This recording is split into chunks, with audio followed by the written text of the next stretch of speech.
It's alright. You can chat amongst yourself. Like I said, No, I was laughing at Adric. He's just sitting there so patiently, looking like an absolute idiot. I don't know what you're talking about. Oh, dude, how cool is Hercule? That's a rad picture. That's pretty good. I like that. I like that. What one is it? Look at the stream, Adric. Load up the stream on your second screen. Okay.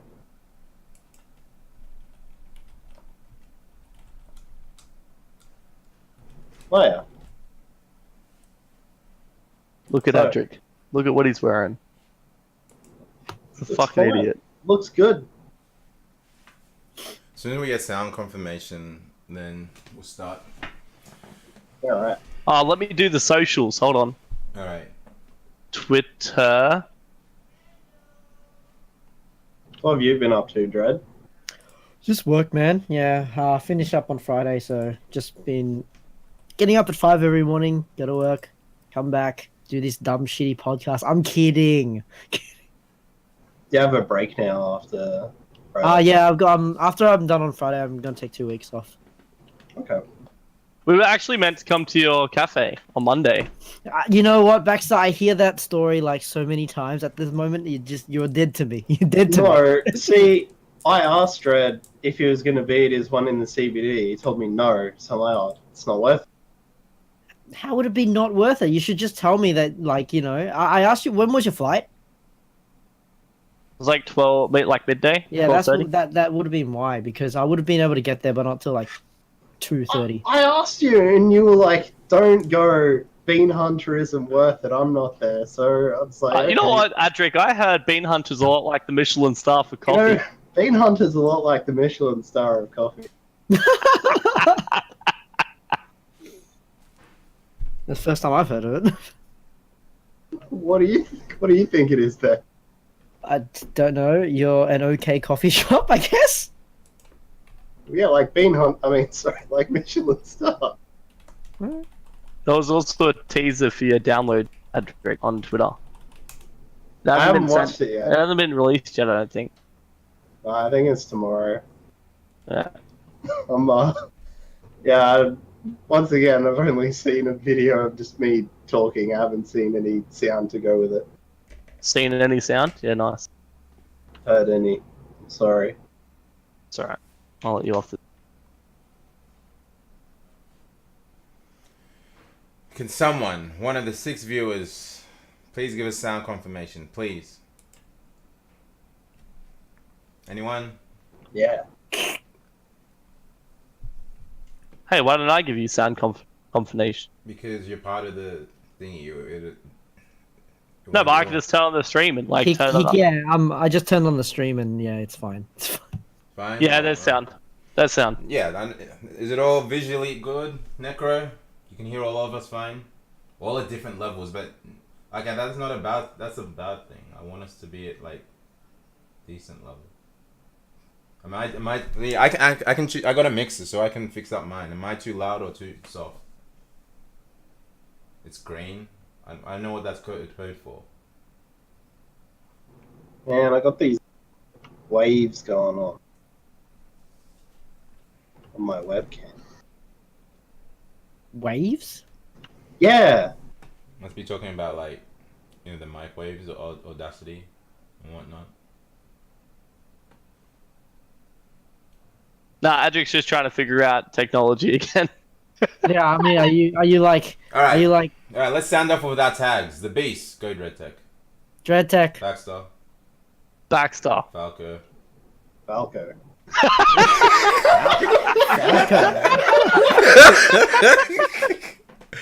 Put that in the video. All right. Put that in the goddamn video. All right. That can be like a spoof or something. All right, are we good, Necro? Please, I'd like to get this up and running. A spoof? Dread is a little tiny bit louder, but overall not bad. Oh, you can just turn it down. I can pull the mic a bit further from me. That'll be alright. Alright, apart from that, I assume we are good to go. Alright. Episode 18, alright. Alright, let's go. Welcome everyone to episode 18 of The Beast Dance. I'm your host, The Beast, Abby. Thank you for joining us once again. On this episode, we are doing a CouchWarriors CrossUp recap of the event that just happened over the weekend. Dragon Ball Tour got hosted in Melbourne, I'm sure as everyone knows. And to cover the recap, we have 3 returning special guests. We have Falco. What's good, man? Howdy. Looking very snazzy, if I do say so myself. Baxter returning as well. How you doing, dude? I'm good. No webcam tonight, but I like the picture of Hercule instead. It has more hair than I do. Just playing like heritage to the fact that he will indeed play Hercule if he comes out, but we don't believe him. And yeah, we have the greatest TO in the world, self-proclaimed. Dreadtech, what's good, man? Hey, thanks for having me. No worries. Thanks for being on, boys. Very much appreciated. No problem. How are we doing? All recovered from the weekend? Yeah, there was a brief moment I thought I was going to be sick, but that passed. Good. Not post-major blues or actual sickness. I don't think I've ever got post-major blue. Wow, really? You are alone in that.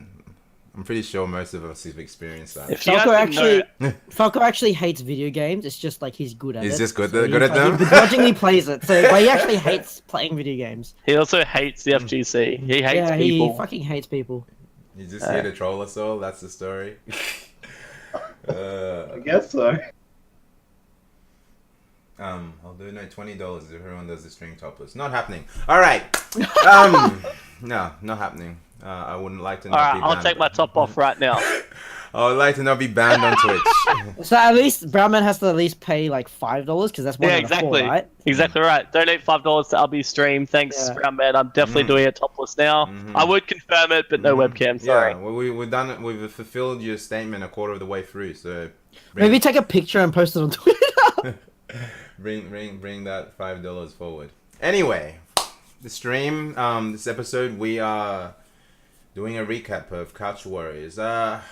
Where to get started? I think since we got the main, we'll leave the main event to last since we got Falco and Baxter here with the main games are Dragon Balls, but we'll do a quick recap of just the other games that were held during the weekend.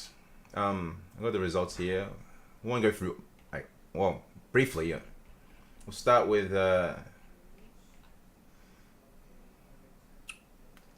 yeah, we're not gonna do all of them. We just You just looked at the game list. I did, and I'm like, yeah, fuck that. yeah, we're not doing that. Yeah, I guess we'll go do the ones like the heavy hit. Well, they're heavy hitters in every game. Anyway, we're starting with Blaze Blue Cross Tag Battle.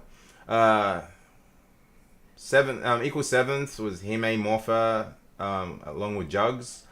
Javi came fifth, equal fifth, along with 3-9 Fiery. I have no idea who that is.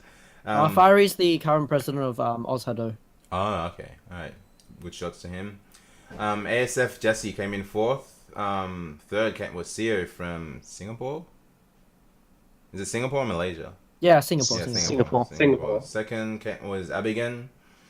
Shout out to Abigan. And first, one of the many games of his weekend, Kazunoko.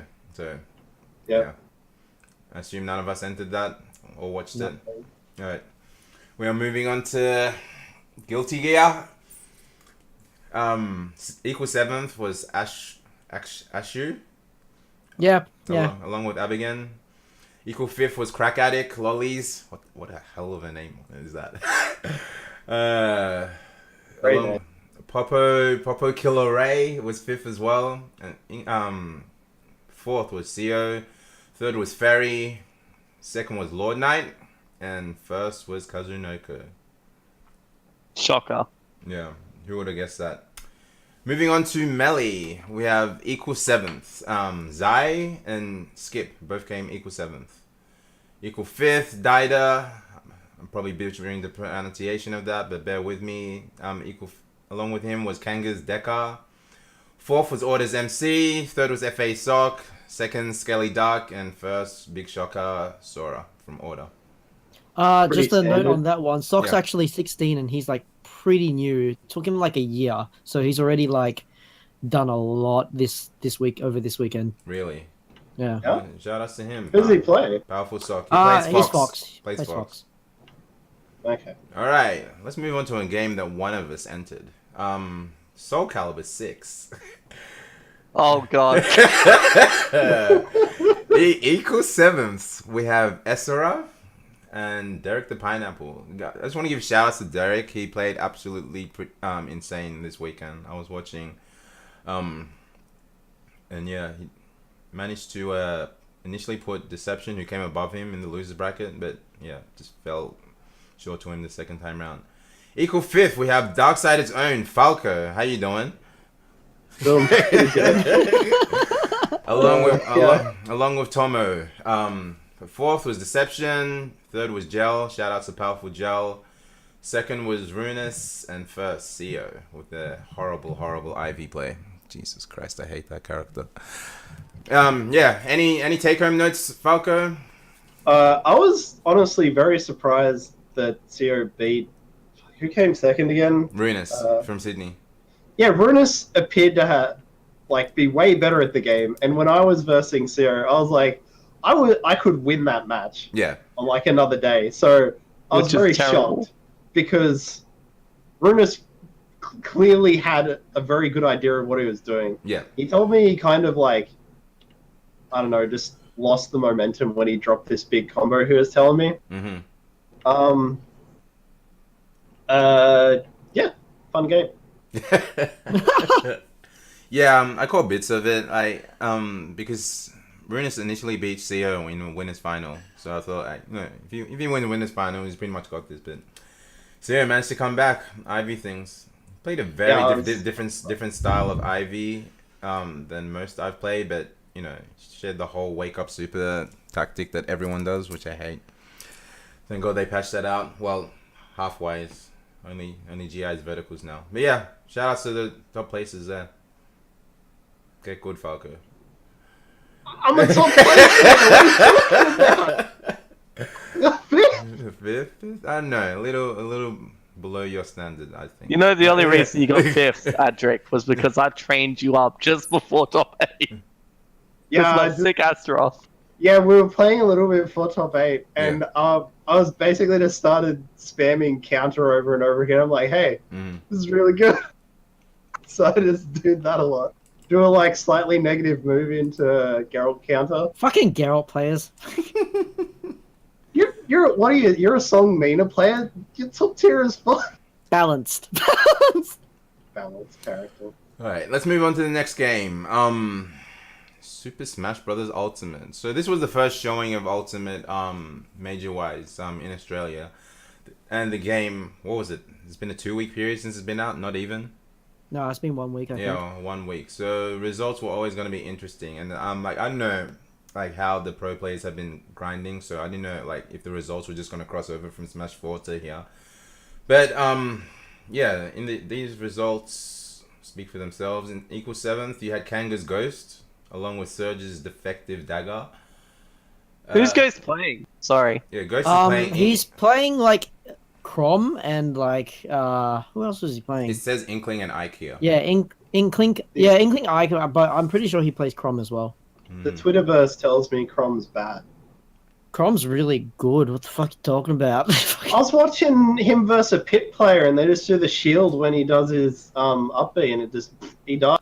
So basically, Crom is top tier unless you're playing against someone with a counter. So just don't play Crom against someone with a counter, and you're golden. Just play Marth or something, because his up B is really really shit compared to all the other Fire Emblem sorties. But basically everything else is better than every other Fire Emblem character.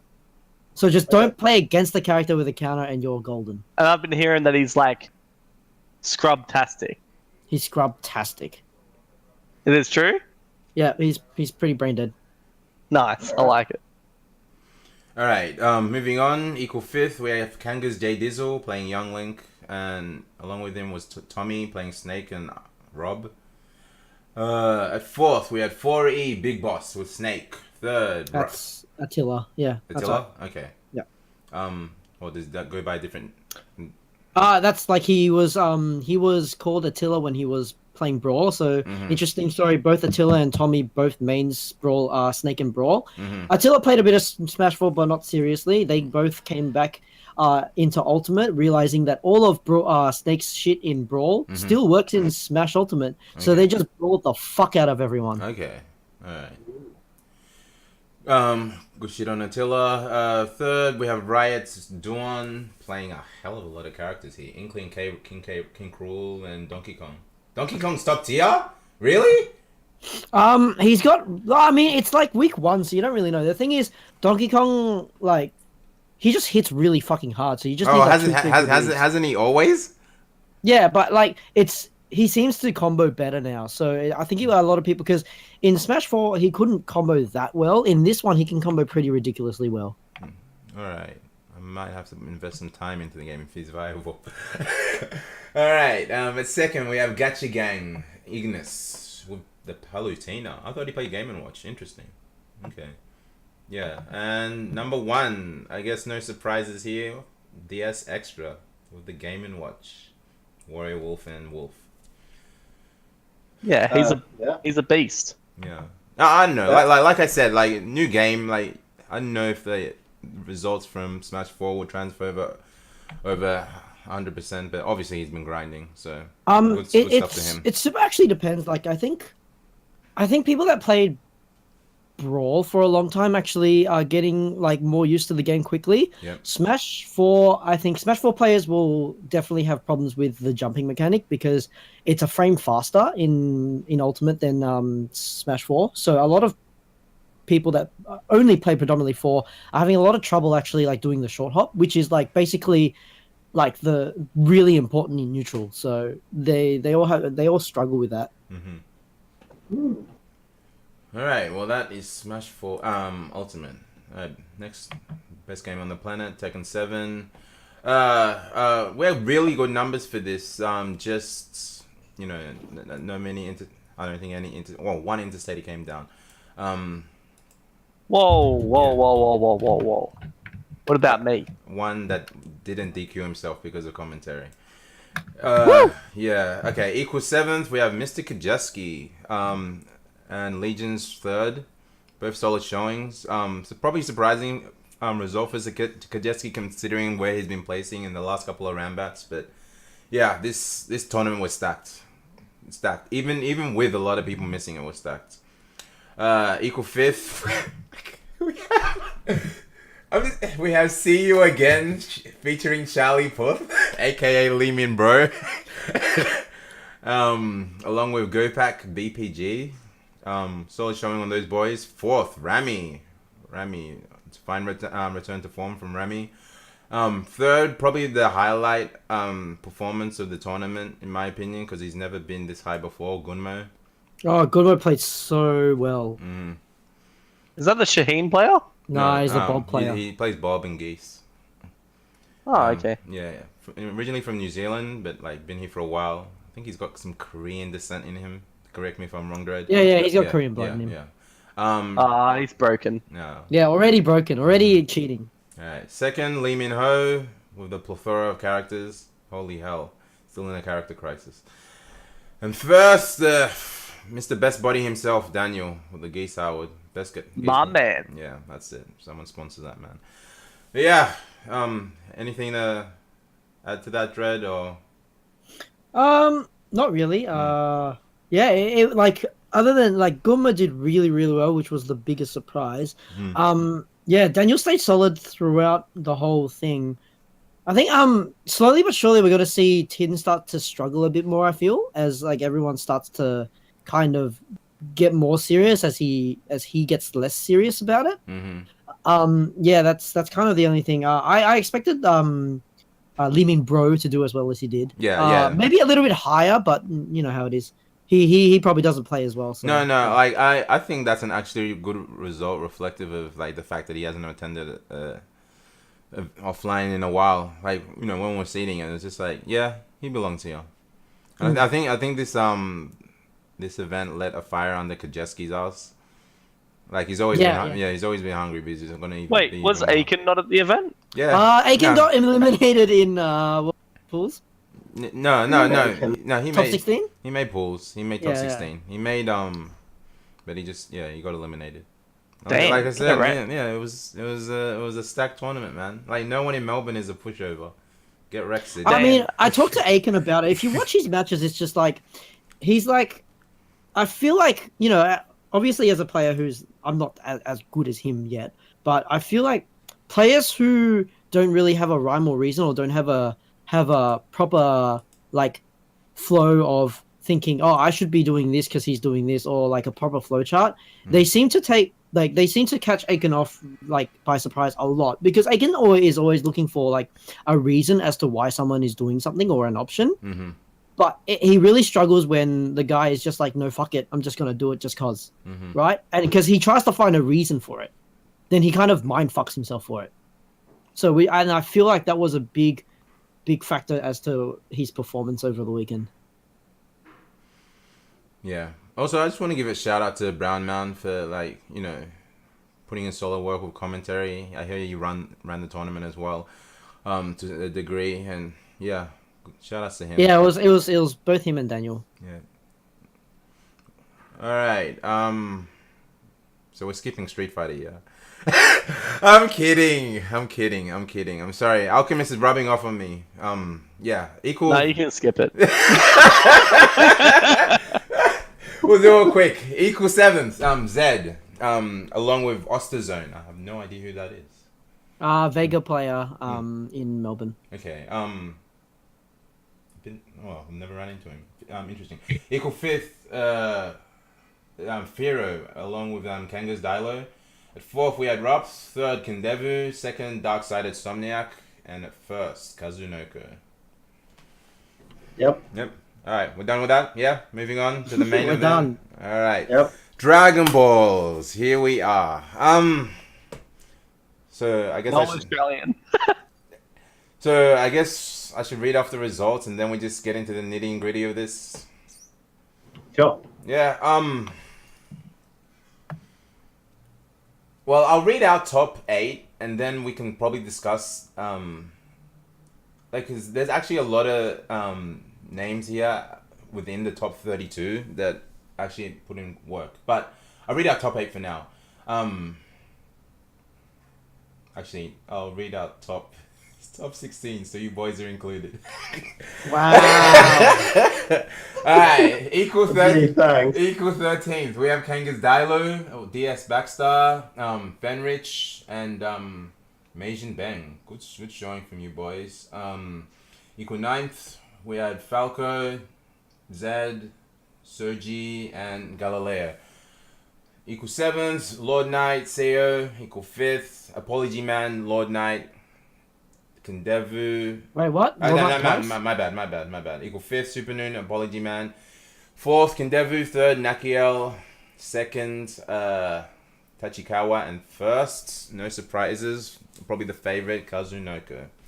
So yeah, those were the results. Alright, where do we want to begin discussing this event?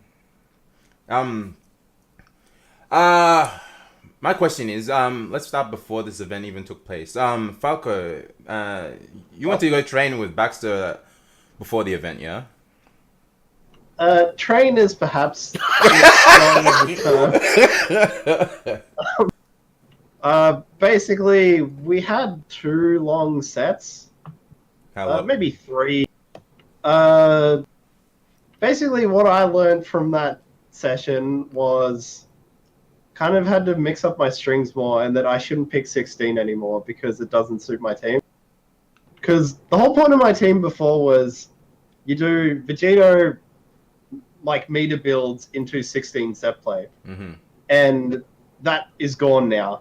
So the whole point of like how the team worked doesn't exist anymore. So I picked up Broly because he's cool as fuck. That weekend you picked him up because not many people had seen like the Broly. Well, as you may have noticed, my combos are not exactly, Optimal. well developed. Yeah.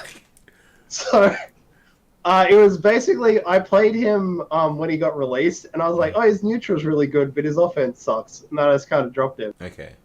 And then, I think the same thing now, it's just he's better at what he does. Plus, he's really fun. Mm-hmm. I can attest So to that. I decided. Well, another big factor actually is that his air throw can be used to beat air dashes in the air. I was like, hey, that's sick. So yeah, I thought I'd just use him for neutral. So yeah, we played a couple of sets, and then after the third set, we just had a long discussion about kind of like teams and things like what we should be doing. And I mean, Baxter, for example, was actually going to play Broly in this event as well. Really? Until that week. So it's a very good thing that he wasn't playing Broly, because his Broly is worse than mine. Is saying something. Do you have anything to say to that, Baxter? Nah, it's straight up facts. Oh, wow. It's Okay. nothing about it. Okay. It was bad. I mean, I had better combos, but it didn't matter because I couldn't hit anyone. Yeah. So yeah, it was more just like the discussion of what to do better.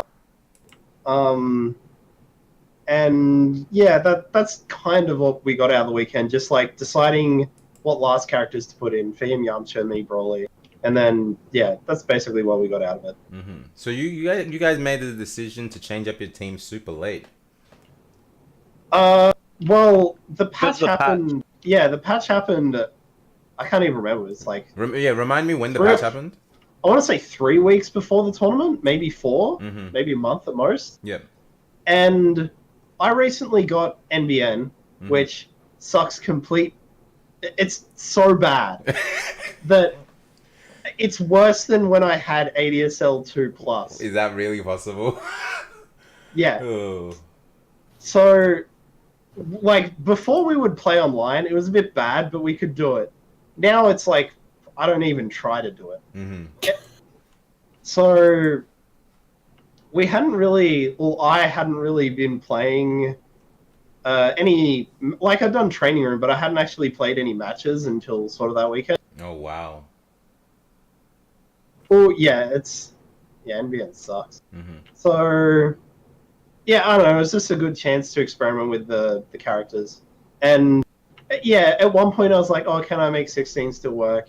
But yeah, it doesn't work with how the team was supposed to function. Mm-hmm. So Baxter, how confident were you going into the event, given like the character switch and whatnot? I was pretty confident because it's the same team that I ran at BAM. Mm-hmm. So it wasn't anything new. Okay. It was just like the new conversions that I had to learn with the team. Like one DHC, like specifically, I learned like the night before we flew out, which was like the up Kamehameha into level 1 super with Yamcha into his level 3, because there's like a specific way you have to do the Sokudan Mm-hmm.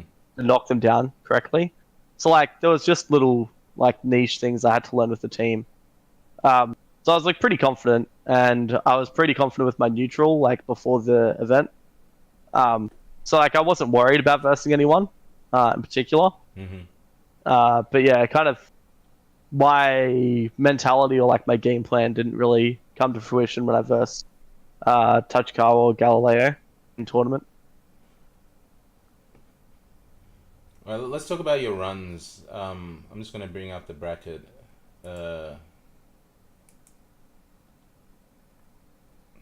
You're in Pool B, yeah, Baxter. Or I was C. Alright, I'll bring up Pool C. I think Yeah. Baxter's B. I was B. Okay, Pool C. Pool C had the heavy hitters to look out for were Fenriddy, of course yourself, Falco, Zed, Soju, Soju. Soji, bro. Soji, my bad, I'm sorry. Kindevu, Agent. So the brackets got released I think the day before, maybe a little bit more. I'm sure everyone had a good look at them before. How confident were you making out of pools, Falco? I was very confident making it out of pools when I saw the bracket. There's no Australian I see where I'm like, oh, I can't beat that guy. Mm-hmm.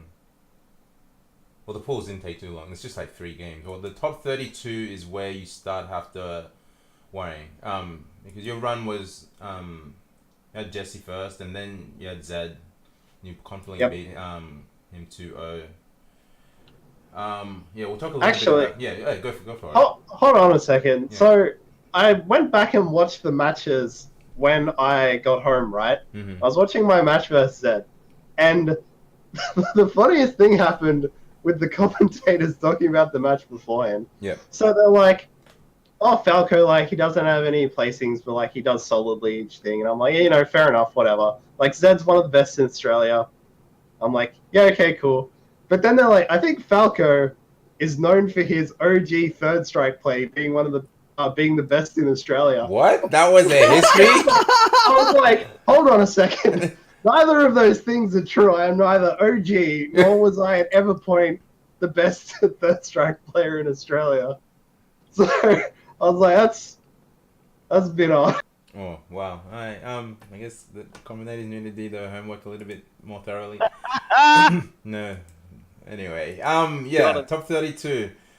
Top 32 is where the real craziness starts to happen. That's where you have to face Fenrich right off the bat, and yeah, talk about that match. So basically,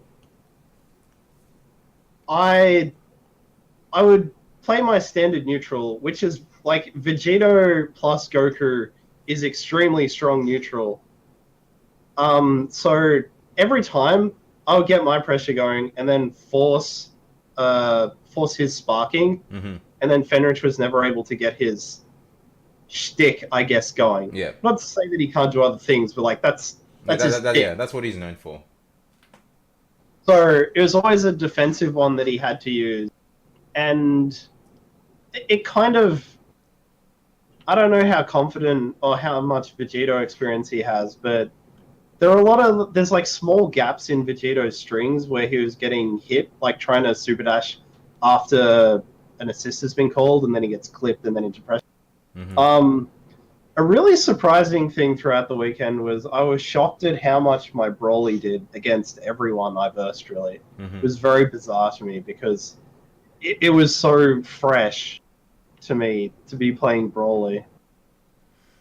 But yeah, like, the thing about his characters as well is that they're very easy to block with the exception of Cell.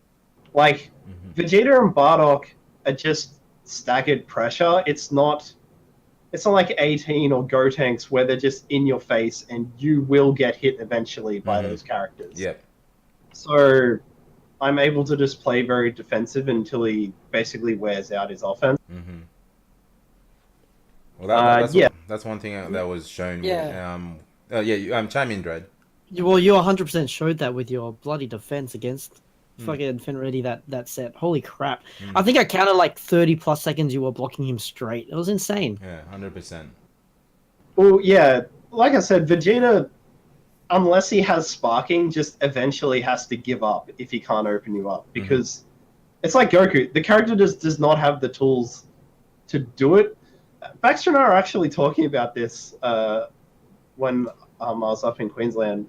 It's really funny how there are times in Dragon Ball where you're a certain character and you just cannot open the other person up to the point that you just back off to neutral again and then hope that next time you do it, they're not going to be so on point. It's really bizarre, but it happens sometimes. It was actually, because like one of the things we were talking about, and I said to Adric, I said that like, because we played like pretty long sets against each other and both him and I would block each other out.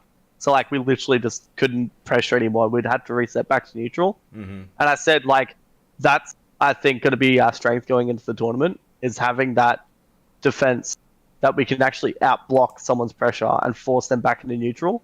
And that was kind of a strategy for us because both of our teams, how they're structured is we will win neutral, guaranteed. Yep. And then, you know, we're going to open you up or hope that you don't have a good a defense as we do. So it worked out for like Adric, obviously, in that match. Yeah, I think if that was one of the most memorable moments, if not the most memorable moment of the tournament because that was a huge upset in everyone's eyes. I was talking to Nakio beforehand, Mm-hmm. and he's like, he's telling me about what his run would have to be to go through the tournament. Mm-hmm. They mentioned he'd have to verse Nakio, and I'm like, hold on a second. Mm-hmm. And then he said he was just betting the odds, and I'm like, yeah. So sorry, repeat that for a second. You just cut out for a sec. Oh, did I? Basically, he said he was just gonna bet the favorable person to win. Mm-hmm. And I was like, yeah, fair enough. Mm-hmm. So he said that Fenrich was going to win. Yeah, he just thought Fenrich was gonna body. I the shit out. mean, most people would assume that. Yeah. Yeah. Yeah, maybe. very much. Not even Get for a done. second. Mhm. Get done. Not even for a second did I have doubt. I didn't believe you, Baxter. Anyway. You don't believe me? Yeah. Adric, No, I see. I think. tell I them think. what I said. Tell Yeah, them what I think Baxter's one of those ones crazy enough that no matter what the odds look like to him, he's Look, gonna back it. Look, I'm all for backing your boy, and there have been times where I'm just like, you know, I'll back my boys against these absurd odds, but I'm like, you have to weigh out the realistic possibility that this is insanely hard. Well, not insanely hard. Anyway, that was one of the things that like everyone want to see how Australia's best was going to stack up against the internationals, and you did real good. Thanks. You did real good. Let's talk a little bit about our pools before we move to the rest of top 32. For Baxter, had a pretty clean run through initial pools. I think he matched up against Dilo second round. How tough was that match for you? Well, judging by results, not too tough, but sometimes the result can't really accurately display what happened within the match. It was one of those sets where, like, the first game was close. He took me down by Yamcha, but he had already used Sparking, like, way earlier in the match. So he was trying to make, like, a reverse ACV with that Sparking. Mm-hmm. And I had Sparking level 3 Yamcha. So I wasn't, like, terrified, like, in the slightest, because Sparking level 3 Yamcha is, like, insanely strong in the game. Yep. And then the second match was just, I got my game started and he just ate a bunch of shit. So it was pretty straightforward. Mm-hmm. And then we move into top 32, where like I said, the harder matches followed. And then you got your taste of your first international. Just beforehand, had you guys played much casuals with the internationals before the event? Briefly on the Friday with like Abigail, his brother. Mm-hmm. That's it. Okay. So yourself, that probably the same with you, Baxter? Yeah, we just went across to Soms and played with Abigail and his brother. Mm-hmm. So yeah, you obviously knew you were like en route to face Tachikawa if you were gonna win and he was gonna win. How did that match? Well, we know how it played out. Tell us your mind frame for that upcoming match and how the match went. Well, like, I don't know, it was kind of weird, right? Because I had a pretty, like, solid game plan going into it. I was just going to, like, back off away from the freezer assist and then basically lock him down with beam assist and rely on, like, my cross-ups with 21.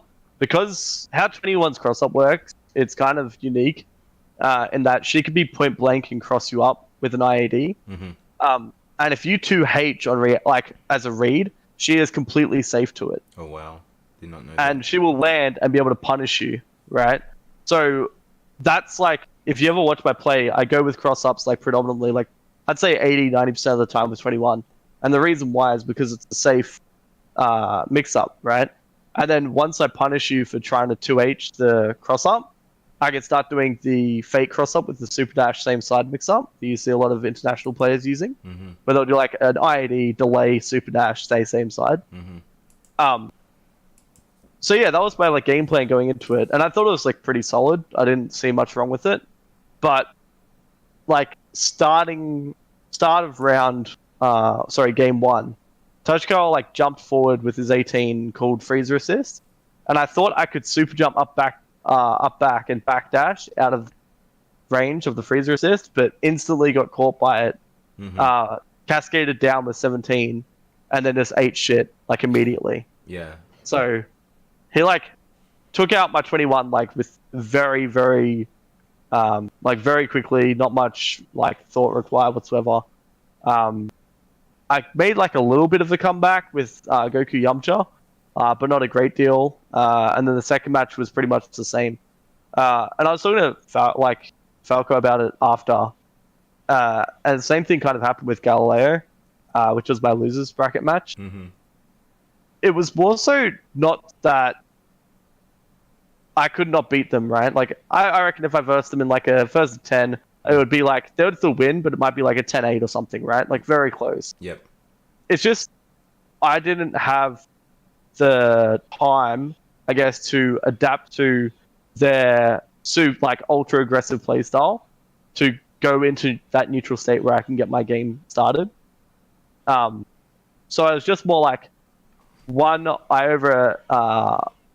overthought or overexpected how good they were, thinking that they would be like immune to my neutral gameplay, and then B as well, not having like a solid plan on how to get away from their immediate like start round bullshit that both the teams have to like get immediately in your ass. So was that aggressive style like a trait that all the internationals had, or just them in particular? It's more that well, this is another thing we're talking about after the weekend, which is like kind of it's how Kazunoko's, Tachikawa's, and like Nakil's and kind of Sonic Fox's teams are made. So, like, Kazunoko's team, for example, the way it's designed is it just wants to be above you. And if it's above you, it's really dumb. Like, you cannot do anything. And with Tachikawa's team, in his case, is he basically wants to be at a certain range of freezer assist. And if you're in that range, you lose. You cannot do anything. If you get hit by the freezer assist, you get comboed. If you block it, you then block 17, and then, like Baxter said, you eat shit. Mm-hmm. And it's just like this field of the game that they dominate, and it just, like, for me personally, I think Tachikawa's team, when it's complete and 18 is on point, is stronger than Kazunoko's team. But Kazunoko's team is more well-rounded, because if 18's not on point or is dead, then Tachikawa's team like drops really hard in how effective it is. Mm-hmm. Whereas Kazunoko's is always good. Doesn't matter who's on there. Sonic Fox's is... sorry, go. Oh, no, you keep going. I was just going to say, Sonic Fox's is kind of the same in that he plays Bardock 16, or he did, where it just covers this horizontal range where, unless you already have a beam or something out, basically you don't get to do anything, because he'll do Lariat into a Syscall, and unless you're already parrying, which you can't do on reaction to the Lariat, you then are forced to take Sonic Fox's pressure. Yeah, chime in, Dread. I think, I mean, I was thinking about it as well. I think, like one good fact, one good observation I sort of came up with in terms of the Japanese, like, having really ultra aggressive styles is might also be because of their tournament environment, because Japan is notorious for just doing single elimination FT2s the whole way through. So it's like, I think the ultra aggressive style is kind of is why they play the way they do, because the bracket kind of wants them to just blitzkrieg someone without a chance to really learn them. I think it may like that. That could definitely be a factor, but I think what it more so is that if you look at the best players in Japan, right? So we had Goichi for like that period of time where he was unbeatable. Then you look at Fenrich, you look at Kazunoko, you look at people like Kaimart and Tachikawa. Mm-hmm. All of their defense is really, really fucking solid. Like, they have insane defense. So the reason that they go for these ultra aggressive teams is because 18 and Gotenks are and Kid Buu are like three of the only characters in the game you cannot just sit there and react and block everything. It is physically impossible, because they have some of these mix-ups that are, like Gotenks, for instance, has light auto combo into assist, and it's an instant high-low, right, mix-up off the IAD. Kid Buu has the same thing off of his spinning ball, and 18 has it sort of with 17 assist, right? Yeah. But it's a bit more trickier with how that works, 17. So I think the reason why they play these types of characters is because when you're at the top echelon of play, and you have a team like Fenrich's, for instance, right?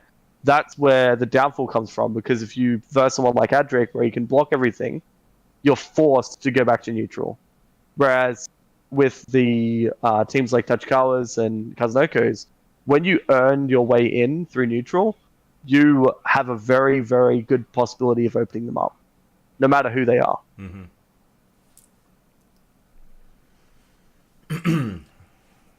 But yeah, either way, the internationals played exceptionally well. To round off your run, Baxter, after you got put into loser by Tachikawa, you had to play Agent, who also played well. And like, I feel like no, like I want to give a man his props, like despite his style of play, because you know it got highlighted on stream that he's very much a wild boy, but he makes the game system work for him. I mean, I think you guys got to play off stream, so I don't know how your game went, but it was 2-1. So. Shout outs to Agent playing both Abigail and Baxter, popping off after winning game 1. Like running like putting down the controller and like running circles around by himself. After one game?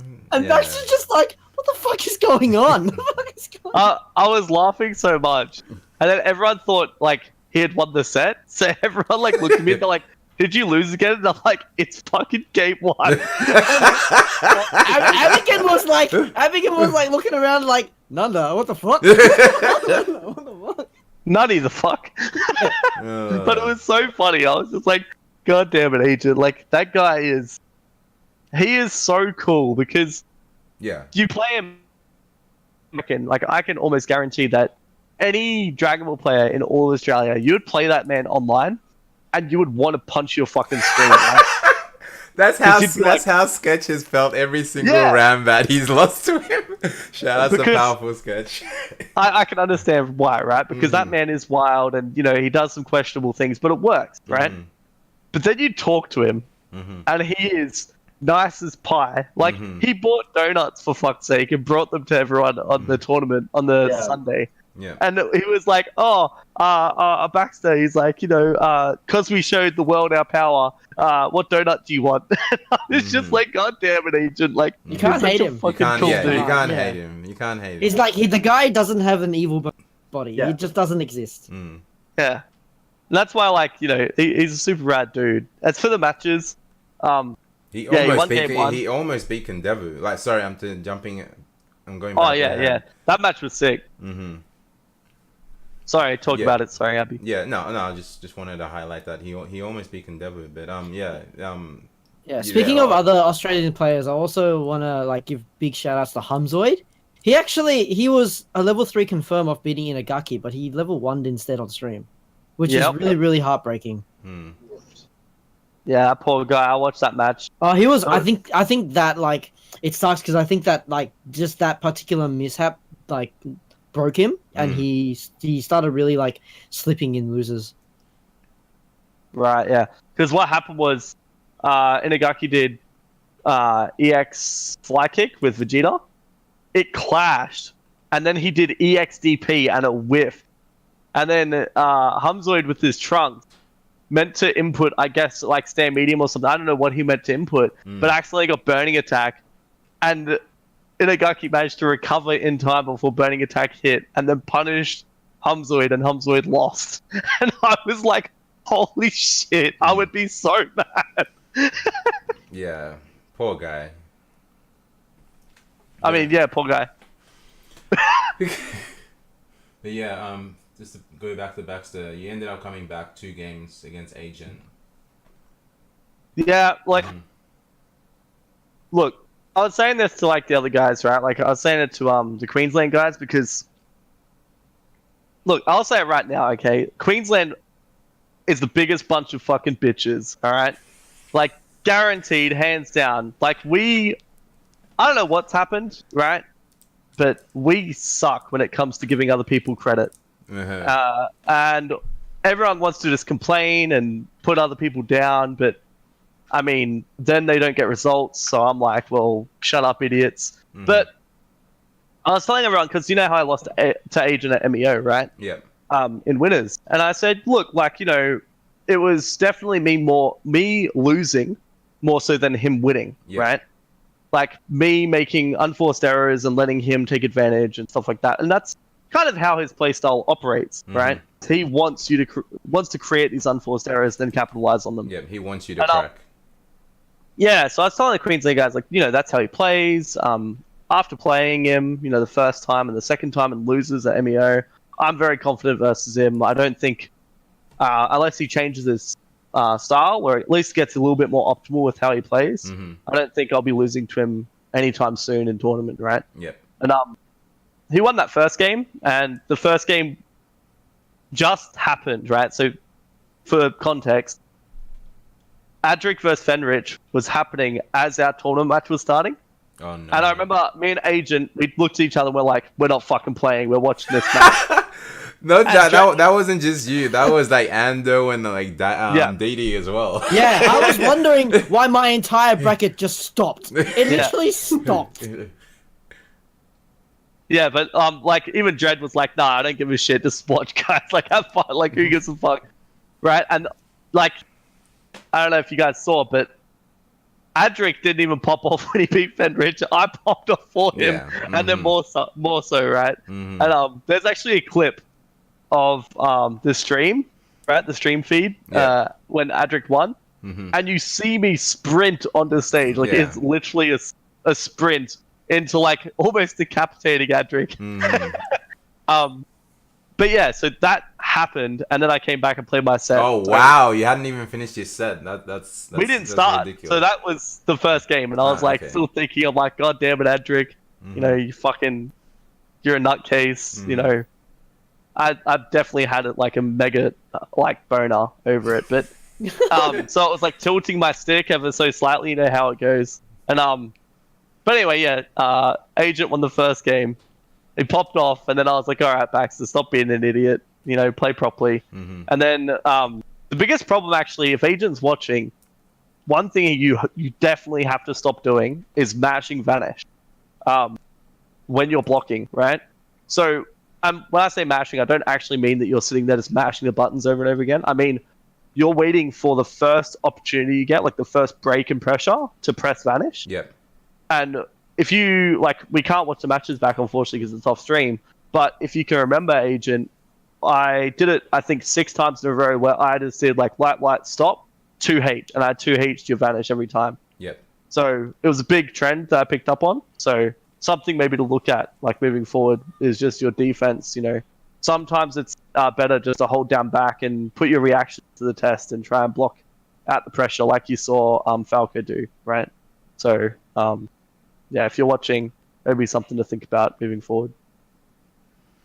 Yeah, eventually I ended up taking that, and yeah, like you kind of highlighted, but if you want to go for your match with Galileo.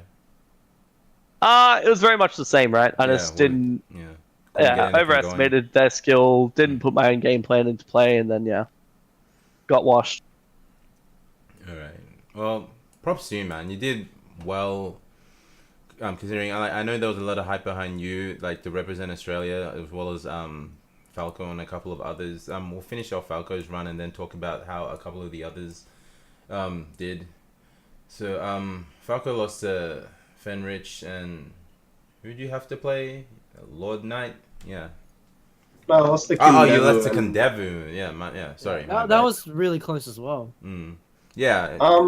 Not to play matchmaker for Dragon Ball Z, but like I think the feel was like, given Kendevu kind of struggled with Agent and you were able to take out Fenrich, that it was going to be, I'll not say a done deal, but people were confident. But yeah, well, I definitely could have won it if you watched the matches. Yeah, but the thing that happened was, so like one match happened where I lost first, won the second, I think, or it's the other way around, I can't remember.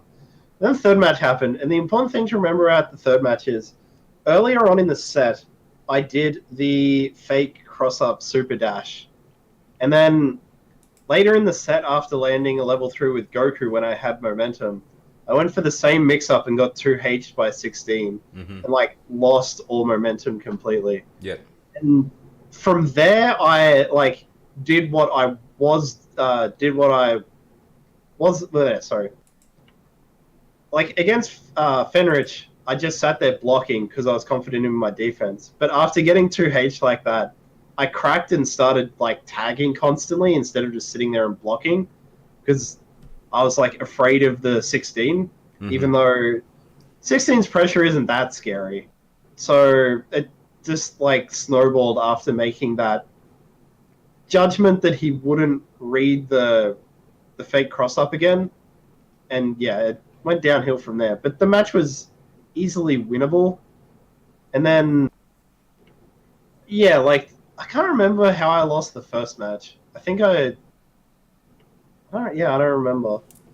It was very close as I recall. It was. I was watching. I can't remember how it all transpired, but it was very winnable.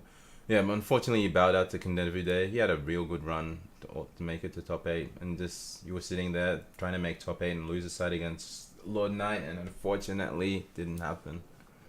Well, yeah, my match against Lord Knight is there were like a few drops from me. He was getting hit in this string in a weird spot where people don't normally get hit, and then I was dropping the confirm after it.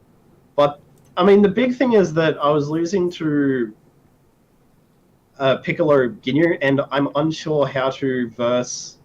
More so Piccolo, because like the Ginyu neutral is it's pretty easy to beat with Vegito anyway, because you just throw the Ki Blast and the fan just removes everything. Yep. Whereas against Piccolo, he just like jumps at you hitting sword normals, and I'm not entirely sure how to best beat it. So that combined with the drops, it was just it wasn't as close as the Kendevu match. Yeah. But yeah, like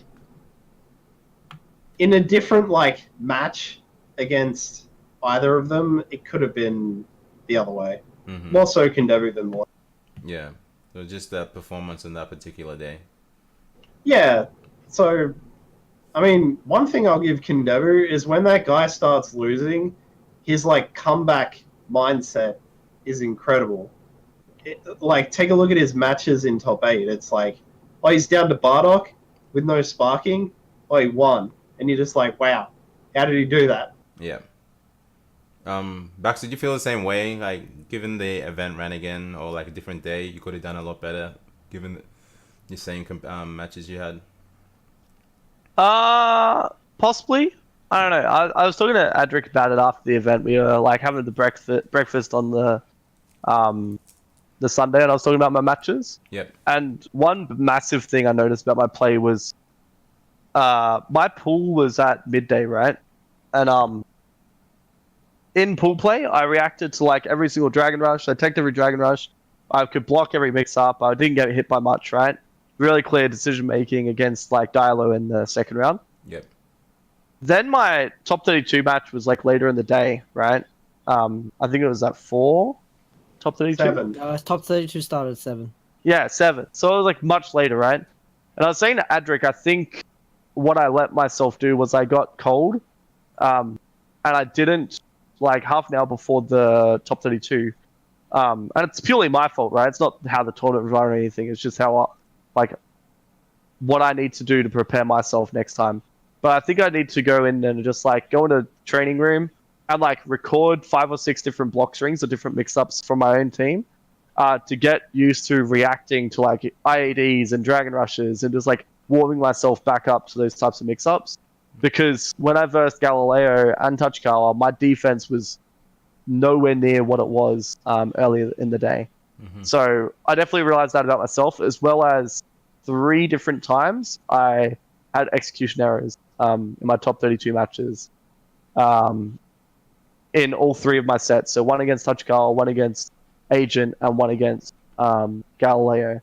So I definitely know that for next time, I just need to like stay warm if there's going to be like a large gap between my pool play and top 32, or whatever the case may be, top 128, 16. But I just need to make sure I'm staying warm. So I think for next event, if I like stick true to that and I actually a bit more vigilant with like being warmed up before my matches, I should be fine. Good to hear. That's pretty much your run for both of you. Do you guys want to highlight, including you, Dread, any of like the Australian runs that of anyone we might have missed? Ando beat Abigail. So Abigail got double eliminated. Ando and Agent. So good on those boys. Yeah. I think yeah, and also I already mentioned Hamza would almost beating Inagaki, but just didn't happen. Poor Tosh. Shout outs to Tosh.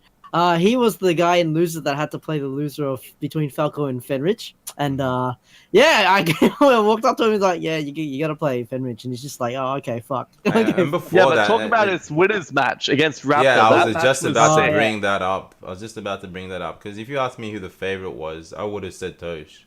Well, the best thing was, right, and we were talking about this just before we started the stream, but I was commentating with Yoma, and I didn't realize Yoma is best friends with Tosh. I didn't realize that. They're like that they're best mates. So before the match or the set started, Yoma's like, look, I'll be honest, it's going to be biased. I'm going to be going for my boy Tosh. And I'm like, nah, I'm going for Raptor because he's Queensland. And, you know, no matter what, I go for my Queensland boys, even if they are bitches. I still go for them. Right? So I'm like, yep. And it was actually so good, the set. It got down to, like, every game, I think, went down to, like, final character, like Goku mirrors, basically. And it went, 2-1 down to the wire. And Raptor had to make a Goku comeback against Tosh to win the set. And it's a big moment for Raptor as well, because this is only his second tournament, right? Yeah. So he's still a very new player in the scene. What isn't it also his second tournament offline? Yes. Yeah, because look, I'm not as well versed in Dragon Ball as you two are, but like there was some, like I noticed a bit of online tendencies when I see it, and I could definitely see it in his play. But like I went up to Super Noon, right? And I was talking to Super Noon and like Apology Man and Nakil quite a bit on the weekend. Yeah. And I went up to Super Noon and I was talking to him, and I'm like, oh, so you have to play Raptor, and I'm like, do you know who he is? Have you heard about him? And Super Noon's like, yeah, like I've done my research on all the people I thought I might have to play, like during pools and top 32, the ones I didn't know about anyway. Yeah. And he just said to me, he goes, I've got one word for him: net play. I was like, God damn. And he's like, unfortunately for him, I play net play all the time, dog. So he's like, it's free. And I was like, okay. I didn't actually get to see their set, so I don't know how it went. But obviously, Super Noon took it over Raptor, right? Yep. Pretty comfortably as well. I think it was, it was a 2-0. I think I was watching that. It wasn't very pretty, I don't think. But it was, Super Noon just shutting Raptor down a lot of time. I think, well, Super Noon's another one of those people. He's very aggressive in how he plays. And I've tried to explain this to a few people because, like I said before, Queensland, bunch of bitches. They think Super Noon sucks, right? And I said Super Noon's just a bit weird in how he plays. Like, that man is super good when it comes to scramble, right? And he played the same way in Marvel 3. Like, he was so good in scramble scenarios. Somehow he'd always come out on top, right? But he kind of creates them on purpose. And I think it's smart, right? Because if you know that people, especially at like the higher echelon of play, the top players don't like scramble situations, right? They like to be in a controlled environment because they trust clean play, Yeah. So he intentionally creates like these scramble scenarios because he's better than most people at them. Yep. Which I think is smart, right? Like similar to Agent, he does his own play style because he intentionally knows that it messes people up. So it's the same logic. It's smart. It's just that when you watch it, people are like, he's dumb because they don't understand the logic it's like, behind like there's no rhyme or reason to why he's doing what he is. Yeah. To them. Yeah. So but yeah, like Super Noon just before versing Raptor, he was like, yeah, I've played heaps of people online before, and I definitely think Raptor definitely has an online play style. Yeah. But it's just a matter of time, and I really hope that he, with his opportunity with Athletico, right, that he comes out to more offline events, starting with next year. Yep. And we can see him turning himself more into that like solid top player material that he definitely has potential to be. So. Yeah. Shout out to Raptor. He ended up bowing out to Zed in losers round 2. Zed had a real good performance. He ended up losing to Tachikawa. Loses round 4 to place the That same as was Falco. wait, yeah, that was same as Falco. That was 9th. Yeah, he did Yeah. really well. It was Yeah. him and Falco. Yeah, Shout out to Bang. He played real well. He plays. I talked to Ando and I was like, nah, fuck that. Wing had like the easiest bracket ever. Oh, that's disputable. But like once you got to like top 32, like Wait. Are you telling me Ando discredited someone else's placing? What? That's like the first time ever. Yeah, No 'cause way. Ando got super mad that that Wing got one of those Dragon Ball movie tickets. That was fucking awesome. That's awesome. And then it was like, what the hell, dreadtech Wen gets one? I'm like, yeah, man, he's like, you know, top five Aussie players. He's like, bullshit, look at his bracket run. but yeah, he did well. Like DD as well. He had a real good run. Anyone else? Yeah, I'm DD missing? played well. I think I don't know, it's really weird, right? I think our biggest problem in terms of Australian play as well, Yep. we don't have any cells, we don't have any Bardoks, we don't have any Piccolos, and we don't have any Ginyus. That is a big fucking problem. Because when you get to like the top end play, I'd say currently. I mean, what first? Well, we're still in season 1, aren't we? yeah. Well, like come release, like there was everyone and their mother was playing Cell. Then the first patch came around, and But nobody, like at the time, nobody who was like taking Dragon Ball as the main Seriously, game yeah. actually played Cell. okay, It was all the like secondary people who played. that's true. Yeah. So yeah, like because Cell was like really easy to like get a grasp on. It was their like one-way ticket to like having a top tier team. The only two people that are real good. I can't say if like they were taking the game seriously, but real good in my mind that were playing Cell were I think Bun and Magnum Infinity. But, yeah. Bun and Magnum, definitely. Mm. Yeah, they're two good players, but I think like with Magnum's got that really like big challenge for him. Mhm. He lives in ACT. Yep. So it's a similar issue to like say Raptor, where predominantly his practice comes from online. Mm-hmm.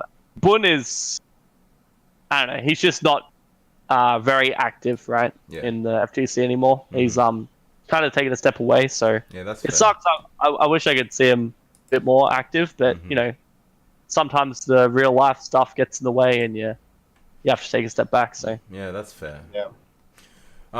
Let's quickly go over top 8. For top 8, we had in winner side Kazunoko Supernoon and Kendevu Nakiel versus Nakiel. And losers, you had Seo versus Apology Man and Lord Knight versus Tachikawa. So with that, Supernoon versus Kazunoko oh was my lord, super fucking high. oh my lord. I mean, you talked about it before, Baxter. Like Supernoon putting himself in scramble situations. The first game he took was off a scramble situation. Yeah. That man, I don't know, dude. Like, I don't know if you guys have seen the picture or not, because I think Will took it. Who was doing like the recording for DS over the weekend. Yep. And there's a photo of me popping off when Supernoon won the first game, but I was popping off at Ando because Ando doesn't like Supernoon. Oh, so good. So I was going woo at the top of my voice at Ando because Supernoon won the first match. It was sick, and there's just like this photo capturing it perfectly, like midway through me wooing with my eyes like wide open, staring directly at Ando. Yeah, I think what was almost as impressive as Supernoon taking that first match was the comeback that Kazunoko almost made. Yeah, Yeah, dude. Yeah, that comeback was. 100%. If you have not seen that first match, go back and watch it because it was. What was it? It was just his Yamcha, yeah. Yeah. Yeah, but without sparking, I think. Yeah, without sparking. Yeah, too. that was the crazy Yeah. bit. Yeah. Mhm. No sparking. And like Supernoon had a good amount of health on all 3 of his characters as well, which Yeah. is ridiculous. And Kid Buu destroys Yamcha in neutral as well. So, because with small characters, right? Like, you know how Yamcha does a lot of the zoning with the 5S? Yep. Right, the Key Blast? for small characters, it goes over their head, and because Kid Buu has a standing key blast with his 5S, you can actually punish Yamcha for zoning. So Yamcha cannot use his best tool in neutral against Kid Buu. Oh wow! So it's a pretty big loss for him in that matchup, and still somehow Kazunoko, being the fucking god he is, almost made a reverse OCP. Yeah. So yeah, even though Super Noon took the first game, Kazunoko mounted the comeback. The god that he is. Nakiel took the second winners game over Kindevu. Like, he played very well that weekend. Nakiel, yeah. He played very well. Nakiel was like I was saying to Adric, like Nakiel is one of those guys where they will sit in the lab and they will learn every single type of conversion, different way that someone can block something, and like different scenarios from set play. Like he's just one of those lab monsters, and that's I think what was a big telling tale in his play that weekend. 100%. I've sat in one of his streams, and some stream guys, they spend some time in the lab, then they'll hit ranked, but no, he'll spend hours just streaming the lab, and I'm just it's very telling of him. Yeah, I've definitely seen that a couple times as well when I was trying to learn Adult Gohan, just watching him just lab the same thing over and over again, and like not only labbing it, but like questioning how solid it is, and also mapping out the options to either beat it or the options that they can escape, and trying to map out the counter to that. It's pretty impressive. Yeah, he's a lab monster. Out of all the the Americans to come over, I thought he was gonna be the one, the most successful. Yeah, he put Tachikawa into losers during winners quarterfinals. So very, very, very good showing. But I knew like we're just gonna see Tachikawa come make a run through losers bracket, which is what he did. And he's real good. He ended up taking out Lord Knight in losers, while Apology Man took out CO. Endeavor taking out Apology Man in a very close game, 2-1. I'm telling you, man, Endeavor, when he's down, he made 2 massive Bardock comebacks. It was crazy. And also that, what was it, game 2? Apology Man versus Kindevu, when he blocked the 6M and did reversal level 3 with Goku. Yeah, that was fucking sick. Yeah. That might have been my favorite match of top 8. From there on, you had Tachikawa taking out Super Noon 2-1, another close game, and Tachikawa eventually taking it over Kindevu. That's where his awesome run stopped. And from there, it was just all Tachikawa. He 3-0'd Nakiel, which was kind of hard because Nakiel just came off that 3-0 off Kazunoko. They're like, that's what we got to see in the mirror match, but it was kind of rough. Like, give all credit to Nakiel for labbing the hell out of that team, but it was Kazunoko's team first. Yeah, he just has a better understanding of it. And Tachikawa versus, when I was talking to Tachikawa, he was telling me that Kazunoko is his training partner, so he must know the matchup inside out. Yeah. Yeah. And then we saw Kazunoko versus Tachikawa in grand finals, which was very. I didn't get to watch all of it. Maybe like the first game, but just the ending. But 3-0. Too good. After the first game, it was a wash. Yeah. Kazunoko was fucking real serious. He had enough. Yeah, it's kind of heartbreaking. Like this whole tour, the format of where like the winner just gets everything and second place gets nothing. It's just like, for an emotional guy like Tachikawa, that was rough for me to see, man. Yeah. I mean, yeah, it's really rough and brutal. At the same time, I like it, but I also want to go on next. Yeah. Just like on a random segue, what are you guys thinking of that ruling where like a person who has already won a Dragon Ball is still allowed to go compete? I don't mind that. I just think that the prize should then filter down. Whatever the prizes are should then just filter down. Like, you mean the Dragon Ball just goes on to the next, to second place or third or so forth? Honestly, I would say no, don't give them the Dragon Ball, but give them the spot in the tour. So But like it's- they keep the trophy okay, is what okay. I Yeah, mean. so like, the first place should win the Dragon Ball, Yep. but like there should be a Subsidiary. better point system for getting into the end of year tournament. than It's so brutal. Just like super second, brutal, yeah. second gets There's nothing. there's no That's what I ranking points. There's no nothing that gives you a better standing towards like actually Yeah, so- securing a spot. It's just you win or you lose. Yeah, which is it's really fun to watch, but like it sucks for the But players. yeah, for the players, Yeah. it's It sucks. I like it in the fact that it reflects how the game plays, though.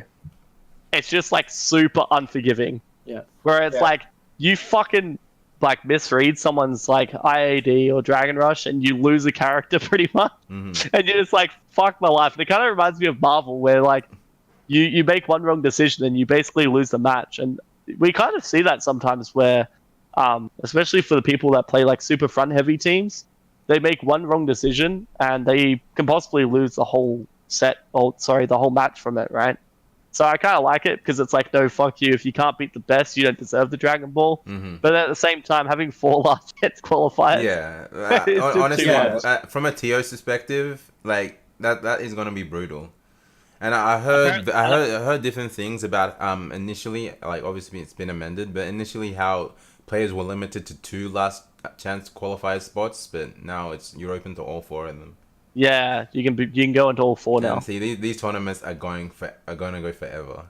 Yeah, there's Yeah. 4 of them, and they're all fucking single. Oh, they're all shit. single elim. Yeah, they're all single limb. And it's Okay, like winner yeah. gets Okay, in, well, but everyone that else, had to- everyone else try again. Yeah, that had to be a thing. Otherwise, they would have just gone forever.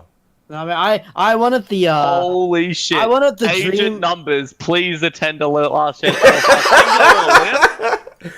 Single limb. Can we get a Mudman is temporary? definitely getting a Dragon Ball. Can we I get a- wanted the dream like scenario where like one guy wins 7 Dragon Balls and just gives everyone a giant middle finger. So Yeah. he just gets floated to grands. It's just like, all right, cool. Like, What was Yeah. the stipulation if one person just happened to win all if 7? you won all 7 Dragon Balls, you get floated to the grand finals, in which the tournament on the day becomes a double elimination bracket, and the winner has to play you. In a first to 10. Yeah, And it was a first to 10. yeah. In a first to 10. Yeah.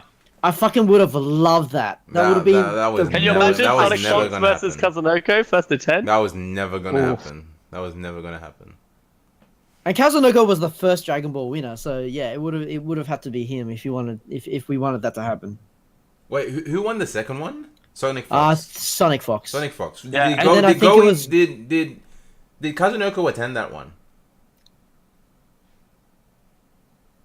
But Sonic Fox won? Yes, wait. he did. Yeah, he did. He did. Yeah, he Okay. did. He did. Okay. That was Evo, Yeah. wasn't it? No, was that Evo? No, it was, it wasn't Evo. Combo Breaker or CEO. It was Okay. one of them. I think no, Combo no, Breaker. no. Kazunoko won CEO. Yeah. It's Combo Breaker then. Yeah. Okay. Alright, yeah.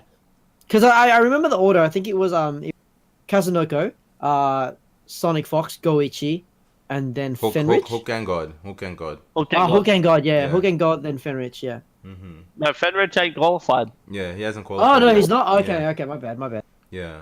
Because I'm trying to No, remember. Fenrich, Fenrich hasn't qualified either. Yeah. Because Kazunoko's been an absolute cunt just going around Yeah. winning it all. Yeah, man, it's the worst. Kazunoko just going around going, yeah, I'm just cock blocking everyone I can. Yeah, but what a mad cunt. I would definitely do that as well.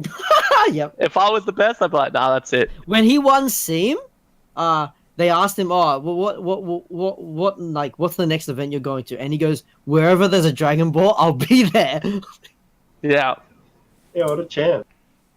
What a mad dog. Yeah. But shout out to him. He ended up winning the whole thing along with the other 3 tournaments, taking 4 tournaments as well as 4 Dragon Balls home. Good lord.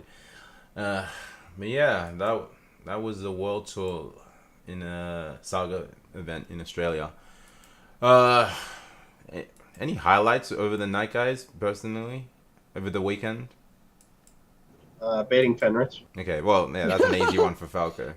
Watching Falco beat Fenrich. Mhm. Well, I made a big tweet about it. But actually, one of my highlights had nothing to do with Dragon Ball at Yeah. all. it was kind of like it was very, what's the word? Like humbling experience, I guess you could say. Mm-hmm. Both Apology Man and Supernoon were when I like met them and like introduced myself. They both knew who I was, and Supernoon said that he remembered me playing Magneto back in Marvel 3 Days. Oh wow! And was giving me compliments about my Magneto play. Nice. From back in the day, and said that he actually used to watch my matches to like watch Magneto because he thought it was like one of the like best that he's seen. Mm-hmm. And then Apology Man actually said he was a Baxter fan from back in the Marvel days. Dude, I've heard nothing about good things about that dude. Apology Man, real nice guy. Look, he is honestly like, I can't say why. I will say after the stream as to why he's. I don't know how, but he has the patience of a god. Mm-hmm. Well, in life or in the game? Probably both, but in life I'm talking about. Okay. Like, dude, I'll tell you guys after the stream. All Sorry, right. guys, but I'm not going to disclose why on stream. All right. But yeah. But yeah, that was by far my highlight because it was kind of like a.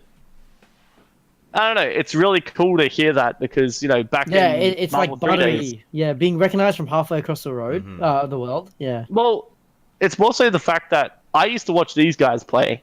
Yeah. Because I respected their gameplay, and I would watch them to, be like, wow, they're so fucking good at the game. But to have that mutual kind of respect between ourselves, that's like really like an honorable compliment that I got from. I was really happy with that. Like that's really awesome to hear.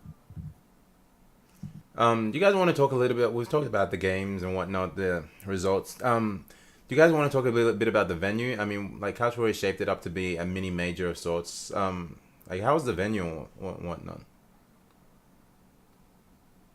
Go on, Andrick. Yeah. So You can be brutally honest. Well, brutally honest is location was not good. Mm-hmm. Inside the venue is good. However, if it had been really hot, I think it would have been quite bad. Yeah. But the weather was nice, so it was fine in there. Mm-hmm. Additional things about the venue is when DBZ started, for some reason, the stream monitor was like a TV monitor that had lag on it. Okay. That was a very bizarre choice. Wait, did you play on that?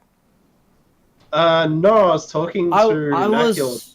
Oh, really? I mean, I was guaranteed that it was it wasn't my decision initially, but I did approach them when Nakil talked to me, but yeah, I was guaranteed it was 1ms. And from what Nakil was telling me, his problem wasn't like the input lag. He was more so the size of the screen made it really hard to like actually keep track of what was going. Was it too small or too big? Too big. Oh, really? Like there was that. Huge. Yeah. Only having one headset on the stream setup is a bit odd. I think it was only one. Am I wrong, Baxter? There was none. From what I saw on stream, like everyone were bringing their own setups. The splitters were available for sound. Yeah. Maybe someone had left there just at one interval.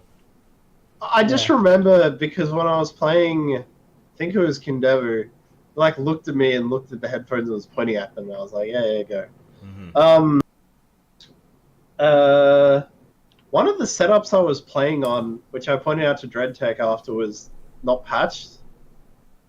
That was interesting. Yeah, so you know what? Apart from that, like the actual tournament itself ran completely fine. Yep. It sucks that I have to own up to that and apologize because I literally got 2 people to check all the setups for the correct version. The guy that I'm 100% sure checked that setup denied that he was the one that checked it. So I've basically silently blacklisted him. I'm never going to ask him for help ever again. Okay. So, yeah, So, that's cool, man. Shit happens. Yeah, stuff happens. Another thing I liked was in between pools, there was like a nice little grace period where you could play casuals, like to warm people up or warm yourself up for your pool. That was really good instead of like, because usually on the Saturday it's just like go. You never get to stop for a second and like practice for an upcoming pool. Yep. So that was really good. I like that a lot. Mm-hmm. Yeah, Baxter. My only gripe was stream setup, no headsets. I think for like ourselves now, right? I think we've gotten to a stage where we have reached a certain point in terms of like professionalism for our tournaments that we need to have standards for ourselves. Yep. I don't care about off-stream setups. Off-stream setups are always going to be ghetto, no matter what. Mm-hmm. The reason why I say this, right, and I used to have a completely different opinion, was until I attended Evo one year. And the reason why, and I completely understand, was because I think it was like 8 or 10 headsets went missing because people stole them, right, from the off-stream setups. So that I can completely understand. Like, keep them ghetto because, like, unfortunately, we have shit people sometimes joining the community, joining these events. Yeah. But it just takes one rotten apple to ruin the bunch, right? Yeah. Or one rotten egg, whatever the saying is. And so yeah, I think my only gripe was headsets for stream setup. I think we definitely have to keep that standard for all of our tournaments moving forward. I think the headset. I mean, like, honestly, I think the stream setup headset situation. They were actually 100% planning to have headsets, but they couldn't find the headset box. So that was one of the issues. So the best thing they could do was to plug a splitter in and hope that some, like you guys, had the headphones, because I think a portion of the morning was spent trying to look for them. Who did we have? I'm guessing no, but did we have a headset sponsor for the event? No. Okay, because what I was gonna say is that I probably should have mentioned it like then and there. Like, I should have come up to you, Dread, or someone else who was running DBZ, but or at least the stream setup, like New Game Plus guys. But like, come up like to Darksided guys, because we have Sennheiser headsets and we were using them like for promo shots and shit over the weekend. So like, we could have just offered the headsets over, right, for at least the stream setup. Oh yeah, I had no idea. So yeah, no, that's cool. Like, more so my bad. I should have come over and like mentioned it, or like at least us the DS management dudes. But like, you know, we could have just done it and then like DS management dudes go, yeah, just shout out Sennheiser on this on the stream or something because of what's happened. And I think the sponsors would have been more than happy, right? Because it shows that they're obviously still supporting the event. 100%. Not just us, but yeah, that's my only gripe, and understandable, shit happens. I just think moving forward, we need to try and keep that standard. No, 100% agree. No, I 100% agree. And look, I'm not sure what the different tournaments are going to do. Have different standards, but you know, at the very minimum, I agree with the notion of headsets on a stream setup. As far as sound with on off-stream setups, look, I petitioned for as many sound on most of the setups wherever possible, because I know how big audio queues are in Dragon Balls, but I wasn't sure of this, what the situation will be at the end of the most, day. if not all, the setups off stream had speakers. Okay. Yeah, the off-stream setups all had speakers. They're fine. Yeah, that was at the very minimum, that's what I wanted. But yeah. Yep. As far as location, and that's perfectly fine, right? And I think if Dread, please do this. But if you ever get a complaint from someone because there's speakers for like off-stream setups, right? Oh, and instead they're of like, headphones. Yeah, and they're like, I can hear this shit up next to me. Bleh. Just go, have you ever fucking attended a casual anywhere in your life? Because even at like mine and Danny's place, we'll have like 4 setups going at any one time. Like Soul Calibur, Tekken, Dragon Ball. You're going to have sound link. You're going to hear the other setups. Get the fuck over it and play the game. I didn't have any complaints about people hearing things next to them, but I did have a couple of complaints that the speakers weren't loud enough. I'm just like, can't help you there, cuz. Yeah. Open your ears. I thought they were fine. Yeah, they were fine. Yeah. Yeah, as far as like location, look, I don't put that on CouchWarriors at all. Like we found out about the tournament happening very late, so I'm sure we could have found, like, location wise, I'm sure we could have found a better venue if we were given more time, but that's just, it is what it is. Well, yeah, it's not when I say it's bad, it's just that the CBD is so good. No, I 100%. Look, if it was up to me, I'd always advocate for having it like more centralized. But, Oh yeah, 100%. Yeah, it's like it was really hard decision to make because obviously we had never thrown something of this level, especially in December holiday, like close to the holiday period. Yeah. And initially we were going to go to CQ, but they jacked the price on us, so there was nothing we could do. It was either cop a big loss and go to CQ or go somewhere else. Yeah. Well, yeah, it's why I assumed you guys took that venue, and like I said, it was fine. I liked the venue, like especially once you're inside. It was like if it just so happened to be 30 something degrees, I think it would have been real rough, but it wasn't. So it was. Look, it wasn't Bowls Club, so it was fine. It wasn't Bowls Club. I don't know. You might have to ask your buddy Bun about that. But yeah. Anyway, yeah. Like I'm glad. Like overall, this seems like the reception to the tournament overall was pretty positive. It was run well. It went well. Expected result, but like still good matches throughout the pools. Top 32, top 8. Yep. Yeah, it was a good tournament. Dread, you did very well. Thank you for running the DBZ portion. Thank you. Yeah. Well done, Dread. Are we seeing any of the Darksided boys trying to attend the last chance qualifier? Where are they? Are they all in America? Where are they? They're in America, yeah. So they're all in America. I think they're all going to be in LA. I forget the date. Let me see if I can pull something up. But because the thing is, right, that me and Adric were originally going to Evo Japan, but no DBZ, no Smash means no Falco, no Baxter. That's very odd to see the lineup of games, and then not being Dragon Ball and Smash on the list. Yeah, I'm actually like leaning very heavily towards not going and just like going to a Korean Masters instead or something. Yeah. Well, I know, Adric, we could go. We could go to LCQs. Okay, But then we have to go to America. When are they? The Red Bull summoning. This is from the Bandai Namco tweet. The Red Bull summoning, final summoning brings the Dragon Ball FighterZ World Tour to LA. Doesn't mention dates. I'm gonna open this up. January. January the 26th and the 27th. Oh, Australia Day. Yeah. So still possible. Yeah, it's possible. We just honestly, the point was to go to Evo Japan, but then your whole point of going is not there anymore. So yeah, so now we're just kind of like, oh, I guess that, yeah. I don't know. We can, Adric. Let's talk about it later, I guess. Yeah.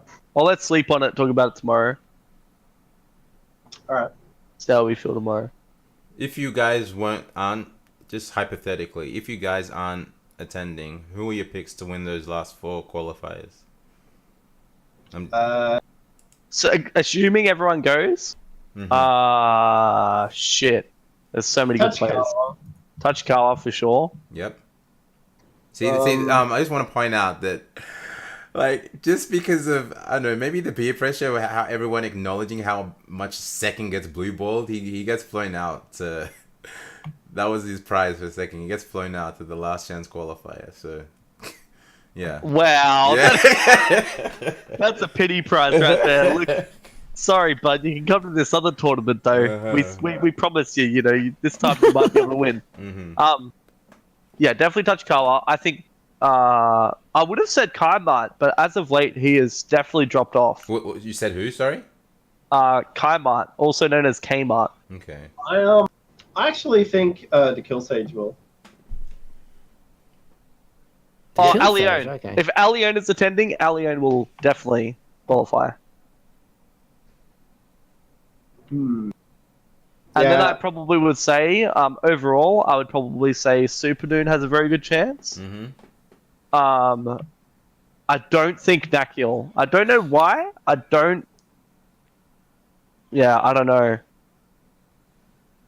I honestly think we might have a player that we won't really expect. Yep. Like one of the I don't want to say B tier. I'm going to say it. B tier Japanese players. Mm-hmm.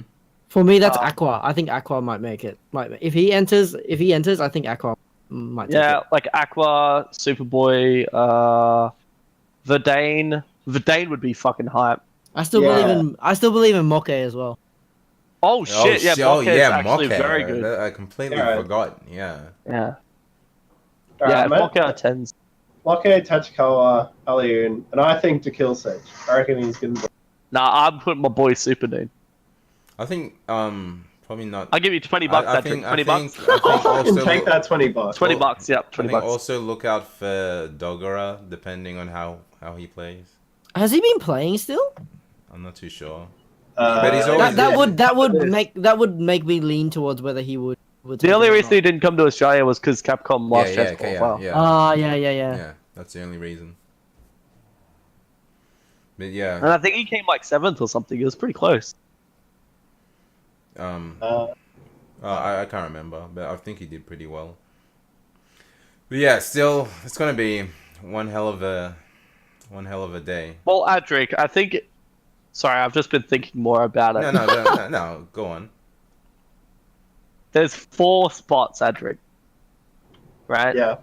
And before this weekend, I definitely think a majority of people would say Fenrich would have qualified, right? Mm-hmm. What, and who beat Fenrich? You think for some reason me beating Fenrich would stop him from qualifying? No. What I mean is, the logic is, people would have said Fenrich would have qualified, right? Oh But yeah, the old, can if I can beat Fenrich, then I can win. Qualify. That's true, that's how it works. That is how it works. I think if Buttle Like maybe the transcendental properties, Fenrich has beaten mostly everyone in the world. Therefore, you can. Yeah, alright. Right, so I would win hypothetically if I went. Yeah, so it'd be Falco, Superdune over to kill Sage, because I would win $20. Moke and Tachikawa. A solid list. Holy shit, Adric, if you fucking qualified. Speaking Dude, of you almost got decapitated beating Fenrich. I would literally close live from hell you if you qualified. That's it, you'd be going down. Speaking of how the Australians would do in the last chance qualifier, how your like overall feels now is like how the Australians are within the whole Dragon Ball universe after the event. Depends. There's like certain tiers of Australian play. Yep. I'm including New Zealand in this as well. Yeah. Include them as well. I think a lot of the problem with Australia is not so like they get very antsy on defense comparatively to overseas, and I don't think their teams are as cohesive. I think from a talent point of view, they can be just as good, but their teams are not designed in such a way that they've thought about it as much as overseas players. So if you would advise like the whole of Oceania, would be work on defense and more team cohesiveness. Yeah, because I mean the players have the reactions to defend. They usually choose to like, I'm gonna parry a lot or I'm gonna vanish all the time. Something like that. They just have these options they go to really frequently. I hate to call him out on it, but I just as an example, Raptor loves to reverse a lot, and he kind of got caught out there. Yeah, because I mean, when people have these, have like their safe jumps down pat, and they have, I don't know, like they have their pressure tight. These things don't work, or even if they're not tight, there's like those small gaps where you can vanish, right? Yep. Anyone who's good is just going to counter vanish and completely negate what you just tried to do. All counter vanishing does, if you're in the corner, is force a scramble situation where the person who got hit is at a disadvantage. That is not a consistent way to play. So, I think Australia has and New Zealand have like talent, but not the cohesive defensive play or team setup. If I had to say, like, in terms of like, top 10, top 20, I think both Adric and I could fall under that top 20 in the world category. Mm-hmm. That's I fair. I agree. I'd have to pull up that list. I don't know if you guys remember that list that Pete Panda Global did for top 50 Dragon Ball players that they did? And yeah, I reckon I could see you guys there. Yeah, definitely. I feel like kind of Baxter and Falco and all the other top players, like their growth in relation to everyone else around the world is kind of leaning on the rest of Australia kind of pulling their pants up a little bit, because we kind of need to push each other, and I think that's the reason why. I think the talent is there, as evidently shown, that like even not like not the top players, even like people like Humzoid, people like Agent, they have what it takes to actually like be on that sort of playing field. It's just, yeah, as you said, they haven't kind of thought about it enough, or labbed long enough, or thought about it, like concentrated long enough to be able to like kind of map everything out enough to like really make everyone in the same tier as them, kind of give them a run for their money. And that goes for like all the top players. I don't think it's labbing. I think it's the thought. I think it's like you can have a team of Bardock, Kid Buu, right? And it's strong, but I don't think most people anyway would understand, besides just they are top tier, understand why they should do certain things or why they do what they do. Well, so, thinking about it is labbing in a... Well, yeah, but I mean, let's say you've picked a top tier team and you do you've copied what another top tier player, another top player does. So you've taken Kazunoko's team or Nakiel's team, right? You copy what they do, but you don't understand why they do what they do or when they do it. So when it gets when your game is thrown off a little bit, you will not understand how to adapt to the situation because you don't understand what you're doing in the first place. Mm-hmm. Yeah, fair. Yeah. I don't know, what do you think? We were talking about this already, Adric. But I think the biggest problem for us is that for a majority of our players, right, we get to level 1 Yomi, or learning everything on a level 1 scale. And then we go to tournaments, right? And we have majors that are staggered every say quarter or 3 months, right?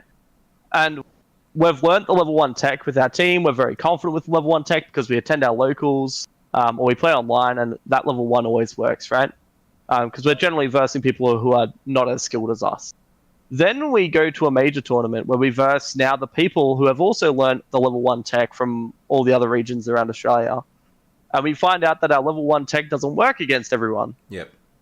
What they don't do is they don't start to look at the level 2 stuff or the level 3 stuff, right? And how to incorporate Yomi into their mix-up game or just their general neutral, right? One of the biggest factors of this, right? I can give you a quick snapshot example of this. So Falco, his neutral game plan, he'll do fan with Vegito plus beam assist, right? If you block the fan, you have to block the beam, and he runs and he gets pressure. The immediate counter to this is you parry the fan and you parry the beam. Yeah? That's level 1. Okay, I've learned how to counter that approach from Falco now. Yep. If he was majority of players in Australia, he would run up and he would do 5L every time, or 2M or something, get reflected away. And he would not know what to do against me anymore because I have countered that approach that he has.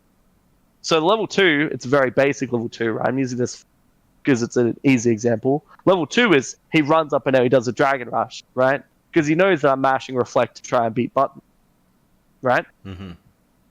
However, through us playing, I know that there's only 2 options, right? I'm already reflecting, so it's either a button, or I'm going to stop and do Dragon Rush. So I will stop and I'll react to Dragon Rush every single time. Yep. Most people at this stage, they will break, and they have no idea what to do.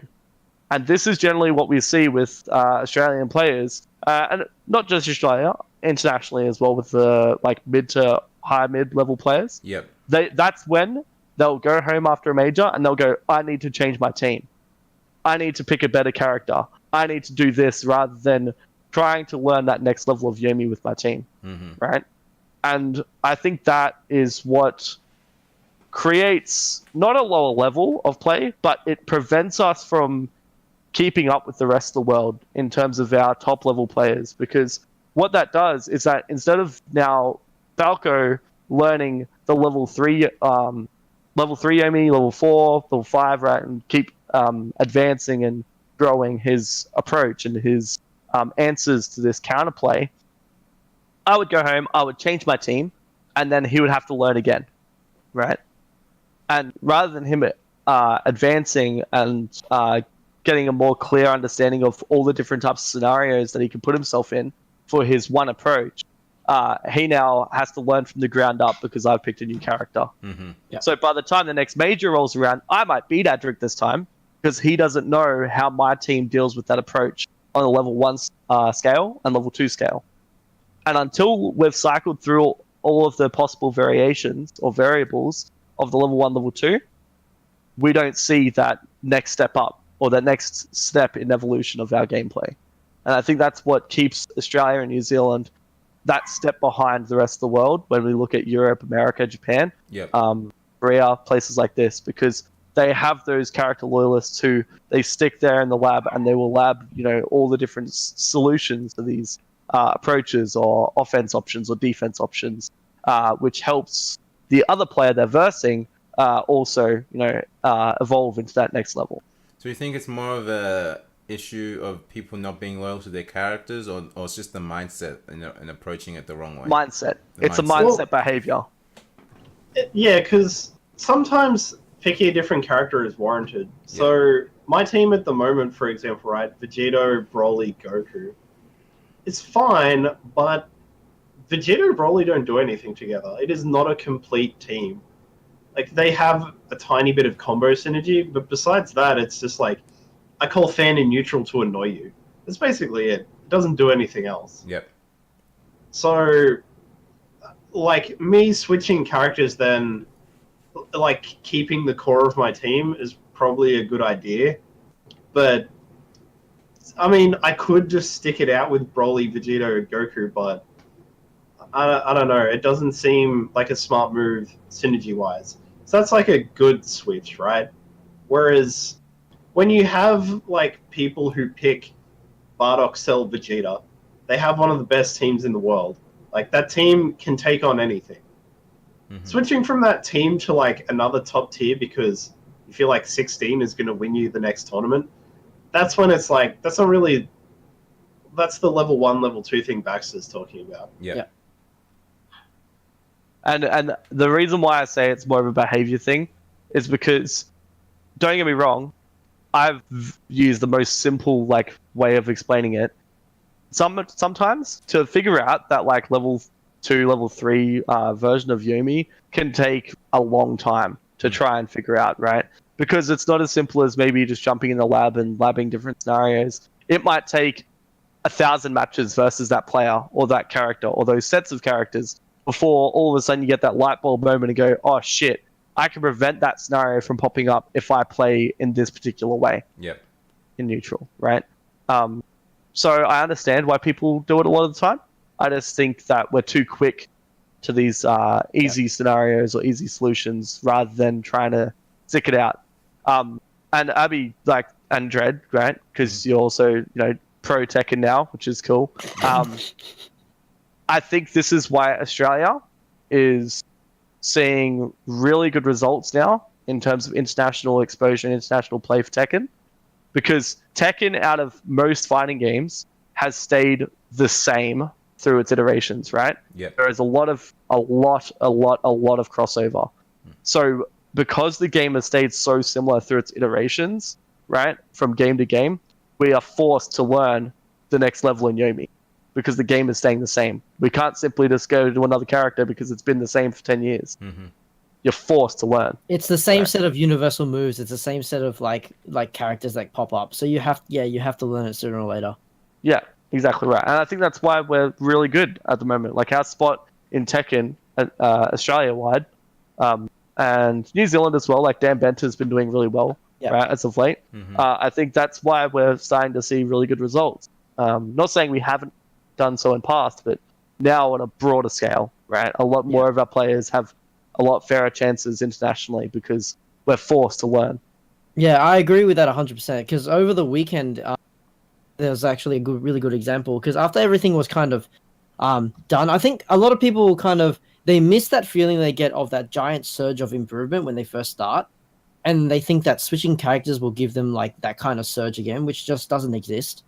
Because like you're not building on what you already know. You're just trying to sidestep that. But then that makes you learn the level 1 all over again just with another character. And I think a lot of people I hear a lot of people talk about their matches after they lose, and they're just, I just need to get I just need to get my mix-ups better, or I just need to play dirtier, or I just need to find another way, more ways to open people up. Where, like, obviously, as you guys have said, the easiest way is just to take a look at the base values of what you're doing the worst, like defense, how you react to defense, what your game plan is when shit goes like weird.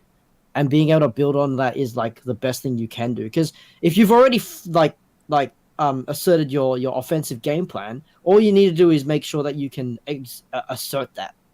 And to get to that is to being able to stop everything else from happening.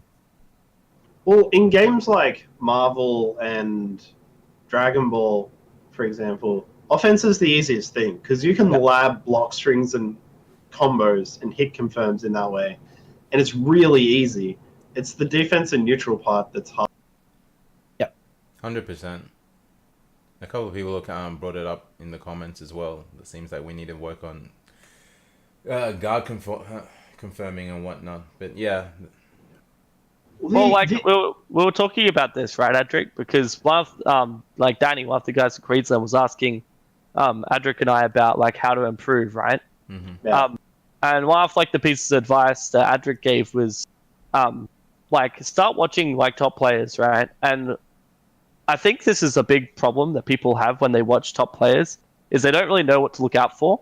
Yeah. And Adric had a really good definition between decision making and reads, and a lot of people don't understand the difference between the two. Adric, can you recall on how you described it? Oh yeah, okay. So what I was talking about actually was my loss to Kindevu. And in the third match, like I said earlier, I lost basically the momentum on that. I did a stay on the same side super dash mix-up after a level 3 with Goku. And it's a good mix-up, but I did it earlier in the match. So what I did at the time was a read, but leading up to my decision to do that read is decision-making. That's the difference.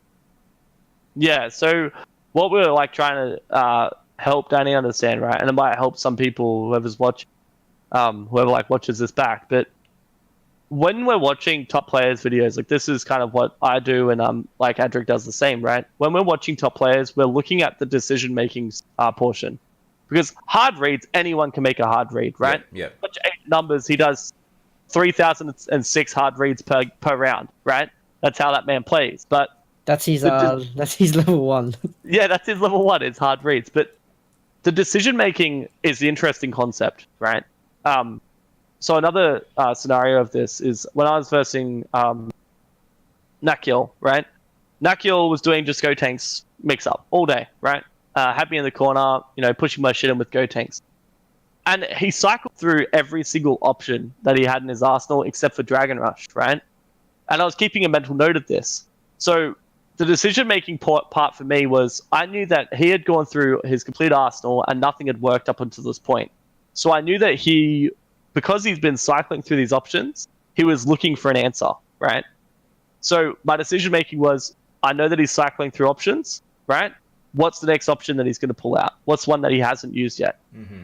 And then the read was that he was going to use Dragon Rush, and my decision-making to lead to that read was that he'd been cycling through this option, right? That's a very good way to put it. Yeah, and that's what we take away when we watch top players. We go, why does Adric, right, do fan into beam, but only the first couple of times in a round, right? He has his assist up all the time, but he doesn't do the fan into beam next time. What is he looking out for? What is his decision making to keep that assist? And the reason why, right, and this is once again very simplistic manner, but the first couple of times in that round, he wanted to see how the player reacted, right? And he noticed that they were getting more and more inclined to jumping, trying to get above the fan, or trying to super dash through the fan. So the next time what he did was he was waiting, being a bit more patient, and waiting for them to twitch react to something so that he could punish their follow-up decision. Yeah. Right? And that's his decision making to lead to that hard read of they're going to super dash and I'm going to 2H. Yeah. And this is how we kind of develop our skills or evolve our skills when we're watching other people. So we're not copy-pasting their teams. We're not copy-pasting their combos. We do that from time to time, of course, right? But what we're more so copy-pasting is their decision-making. Because that's what separates the high mid-level players to the top players, is all that decision-making. Like understanding why they took the option that they did, or why they choose to take like the next 4 steps. Yeah, so exactly right. When you watch a match, like the first time you watch it, you can just watch it as anyone else watches the match. Like, oh, that was hype. That was great. Another thing I mentioned is I personally don't think watching your own matches is very useful when you're beginning to learn the game. I think it's actually almost useless. A lot of people say it's a good idea. I don't think you get much out of it. I think you better... Sorry, players, Falco. Patrick's Repeat that. You cut out for a second. I think you're better off what? You're better off what? Oh, you're better off watching top players than watching your own matches until you've gotten to a certain level. I think it's useless at a lower. Yeah, I think, because when you're watching yourself, you're like, you only have what's in your own head, which is what you were doing at that time. Like, unless you're watching like a video from like a year back, chances are what you know now watching that video and what you knew when you were playing that set would be predominantly the same. So there's not many ideas you can add onto it. Where if you watch a top player, he can introduce a lot of ideas into your head. The task at hand would be to work out why he did it, or what like the pros and cons of doing that, and what options lead out of it and what options counter it. Yeah, I think at a certain point, watching your own matches is productive. It's just a lot of people say to do it early on or like at a mid-level. I don't think it's very useful. Yep. Yeah. Rec just mentioned something in the chat, and I think it's a good point, and we could talk a bit about it. Yeah, go for it. Because he was just saying that like all the examples we've given, and he's right. All the examples we've given so far is coming from the decisions we make leading up to the hard read. But how do we start off that round by making a correct decision, right? So like, how do you go in game 1 of a tournament match versus a brand new player making the correct decision? So now I'm going to take this first. You go, Adric. Okay, so going into a match, it depends if you know anything about a player, and 2, what to do with this information. So a good example is, people say Kazunoko plays fast. So going into the match, you know Kazunoko is going to play fast. But what do you do with that information? Well, you can either try and match his... Like, the initial thought is you either try and match his pace, or you try and slow him down. Those are kind of your 2 options. So then you think about what team you have, and then you think about, well, what team he has and how your characters work against that. And that's kind of how you lean towards either the slow him down or the match his pace decision. And then it's character specific stuff, which is harder to answer. Generally speaking, right, to answer it in a very general manner for you, Rec, I hope this kind of answers what you were trying to get at. But generally speaking, for myself, and I notice for a lot of top players as well, is that they will generally take the safest approach if they have 0 intel. And the reason why is if you do a massive risk at the start of your match, even if you are Kazunoko versus fucking Abi, right, in Dragon Ball, it doesn't matter, right? Because Kazunoko makes that hard read, get like round start, Abi makes the right read, and he gets the first hit. Kazunoko can lose that match. Yeah. Right? So, generally speaking, how top players will play if they have 0 intel of the person they're versing is they're going to take the safest approach. 100%. Yeah, especially in a tournament format where you have little games to give. Yeah. Yeah, And the thing if is, like you- the risk reward in sort of learning that, like, the knowledge in which you gain is much better chance of learning information using low risk than using high risk, because you don't, if you use high risk and you get blown up for it, you don't actually know whether they, like, because it was the start of the round, you don't actually know whether they got lucky, whether, or B, they know you, or whether C, they just like at that very time point in time they just picked an option and it worked, where they can. Instead, they can use a very safe option and look at what you do afterwards, which is the most important bit to them. It's not the fact that you blocked it. It's the fact that what is your response to this? Because if I can factor you into saying, oh, I know this guy likes to react with this every time I do this, then that's information gained. He can work with that. Yeah, so with little information, my team, for example, has one of the easier ways to determine what type of player someone is. I always back off, and then I throw fan, call beam. And then, based on their reaction to what I do, I can kind of determine what they want to do. Because they might try and super dash at me, like, really quickly. They might try, I don't know, like, calling their own assist, but the thing I just did, the fan, like, swats away everyone else's assists, so they have to take it. And then you just gotta, yeah, you kind of just play it safe, go for the safe route. And then the thing is, though, is that if you're a player like Agent Numbers or like Supernoon who wants to force these scrambles, sometimes going crazy from the like second one is good, but I don't know, that's getting a bit into it. I think that comes into like the familiarity thing, because they do it so often that they've seen a lot of the ways people would respond. So then, because they've seen that hundreds and hundreds of times, they're used to understanding what their next step is, depending on how you react to that. Where a lot of people then that inversely play against that, because they haven't seen that a lot, they kind of don't know how to respond, and that gives them the advantage. In my observation anyway. Yeah, well, yeah, like Baxter said, if you don't know someone, the most consistent option is to play it safe, because reacting is the best way to determine how a player plays, rather than being proactive, which is the only time you want to be proactive as a safe option is you want to do it when you don't know the other characters at all.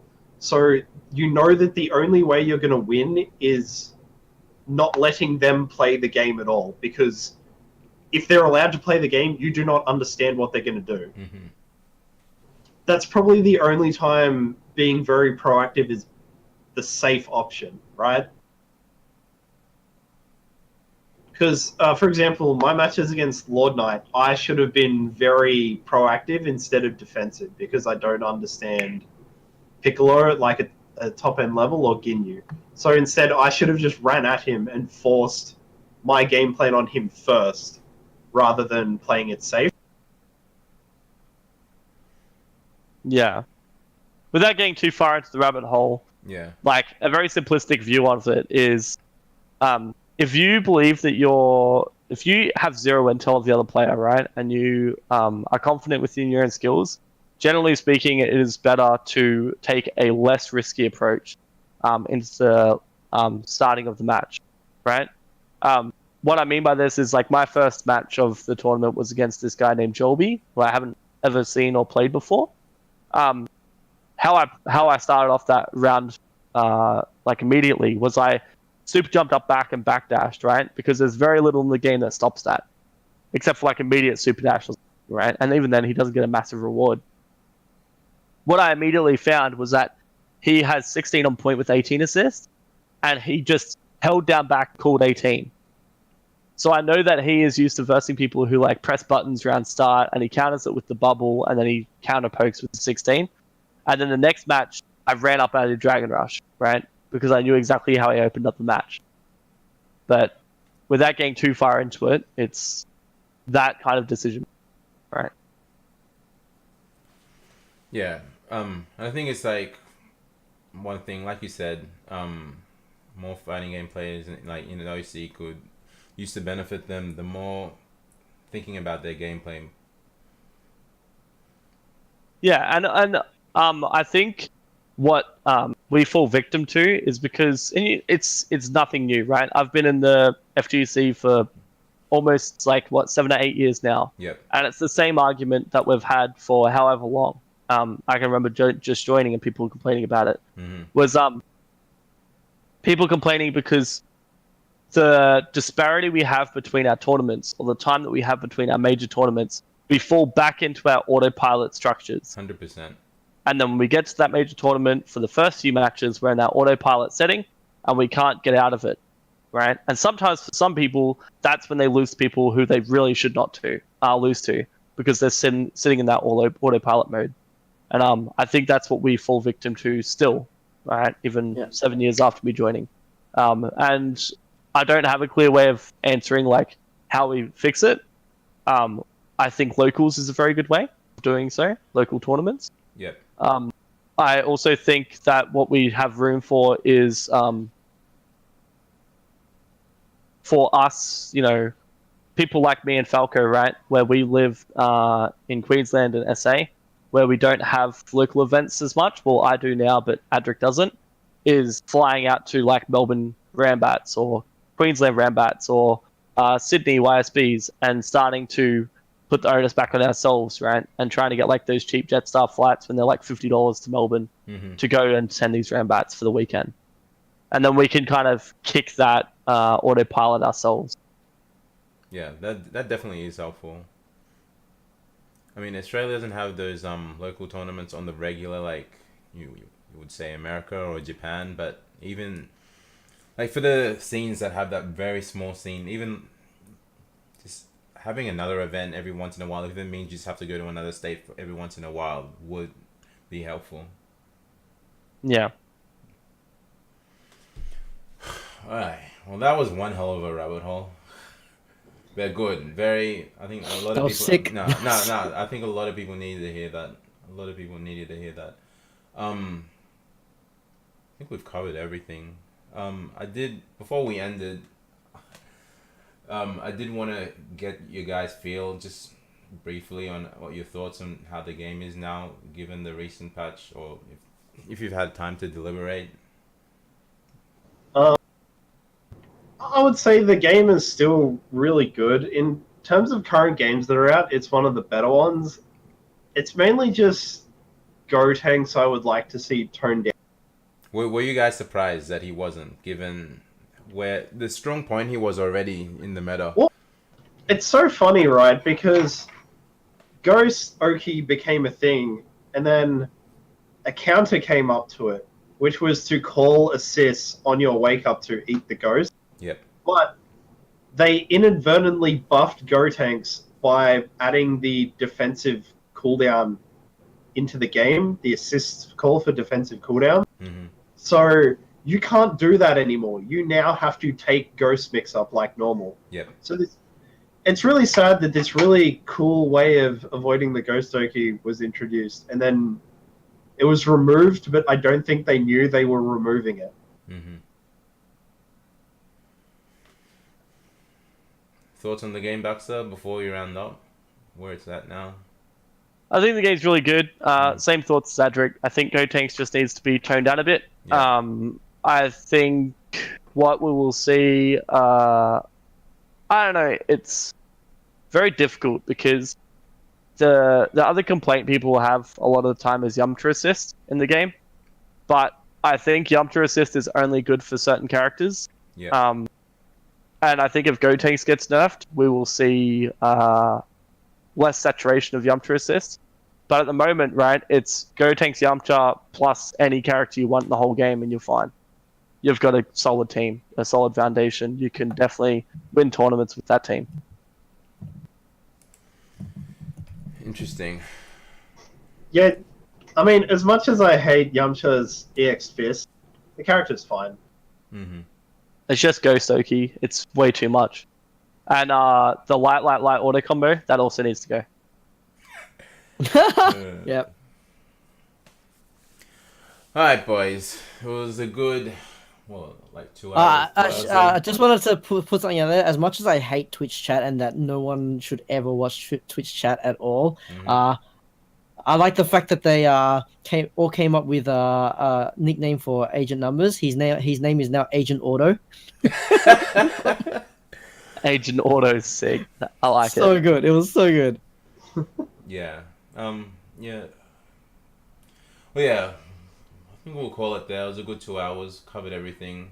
Once again, shout outs to CouchWarriors as a whole for running the event. Thanks to also like the opportunity we get to run it in Melbourne was just great. It's great to see more events internationally being held in Australia at large. Like whether they're international, either one of the stuff like Gfinity that gives the FGC the showcase, just more events. I'm all for it. Whatever it is, just more time, more excuse for us to grow and more an excuse for us to showcase our talent. So really glad that we got this opportunity.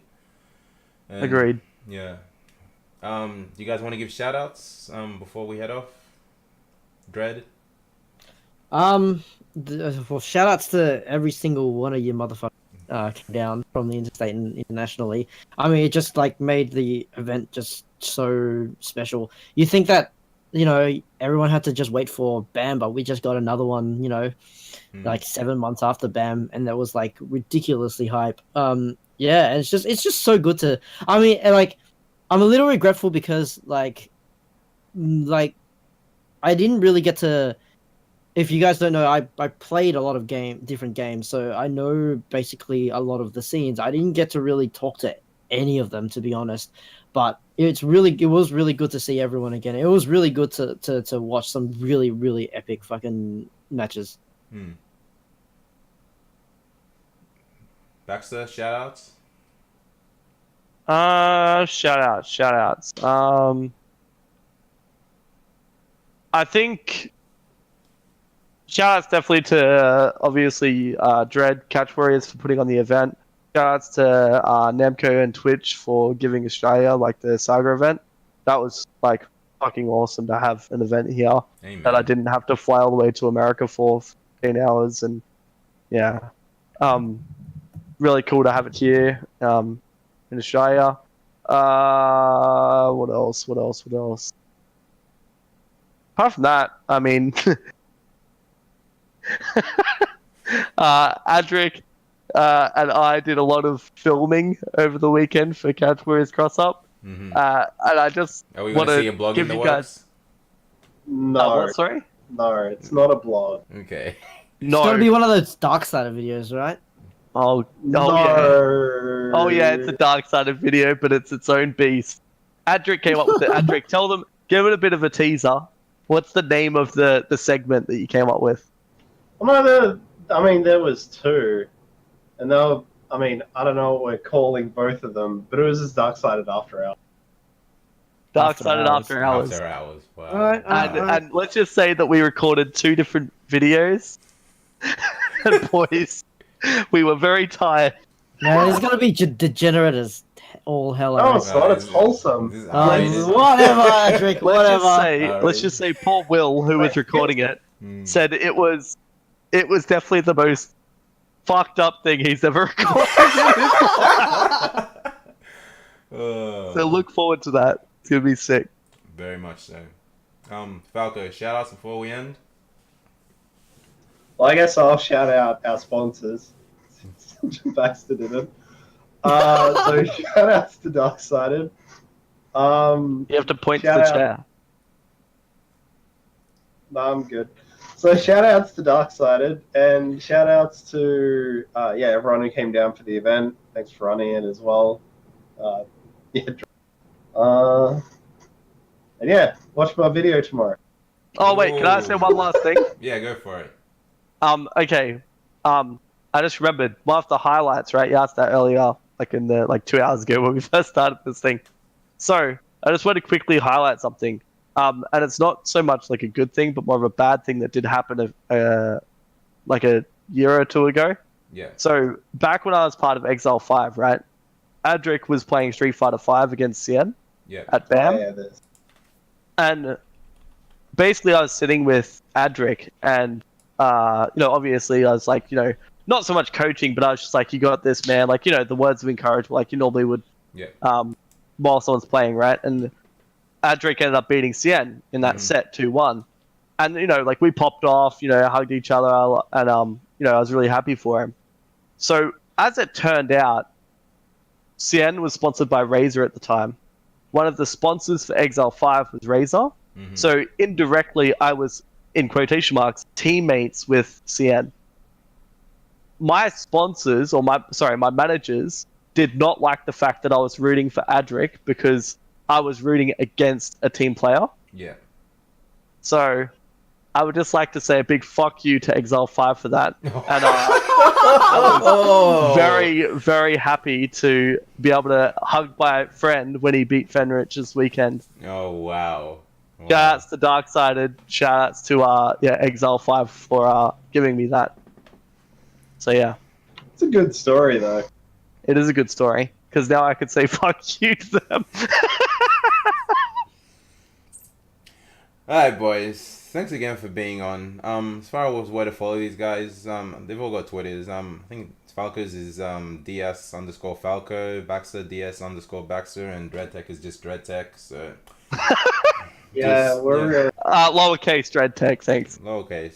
Yeah, I think it would work either way. And Anyway. it's the same with those two. Don't feel so special. It all works lowercase on Twitter. But yeah, thanks again for tuning in. I'm not sure. Holiday season's up. I might do one more episode of the Beastcast. We'll see what we do. Might do like an end of year recap. Get a couple of people on. We'll see. Maybe if you're up for that, Dread. But yeah, thanks again for being on. Thanks again for being on. Thanks for all the watches. Thanks for all the support for the Beastcast. Very, very much appreciated. For everyone who continues to tune in, whether audio or visual, or catch the stream. So yeah, thanks again. This is episode 18. This is the Beast. We'll catch you later. See ya, Albie. Thanks for having us. Laters. Peace. Hey, guys. Thanks, guys.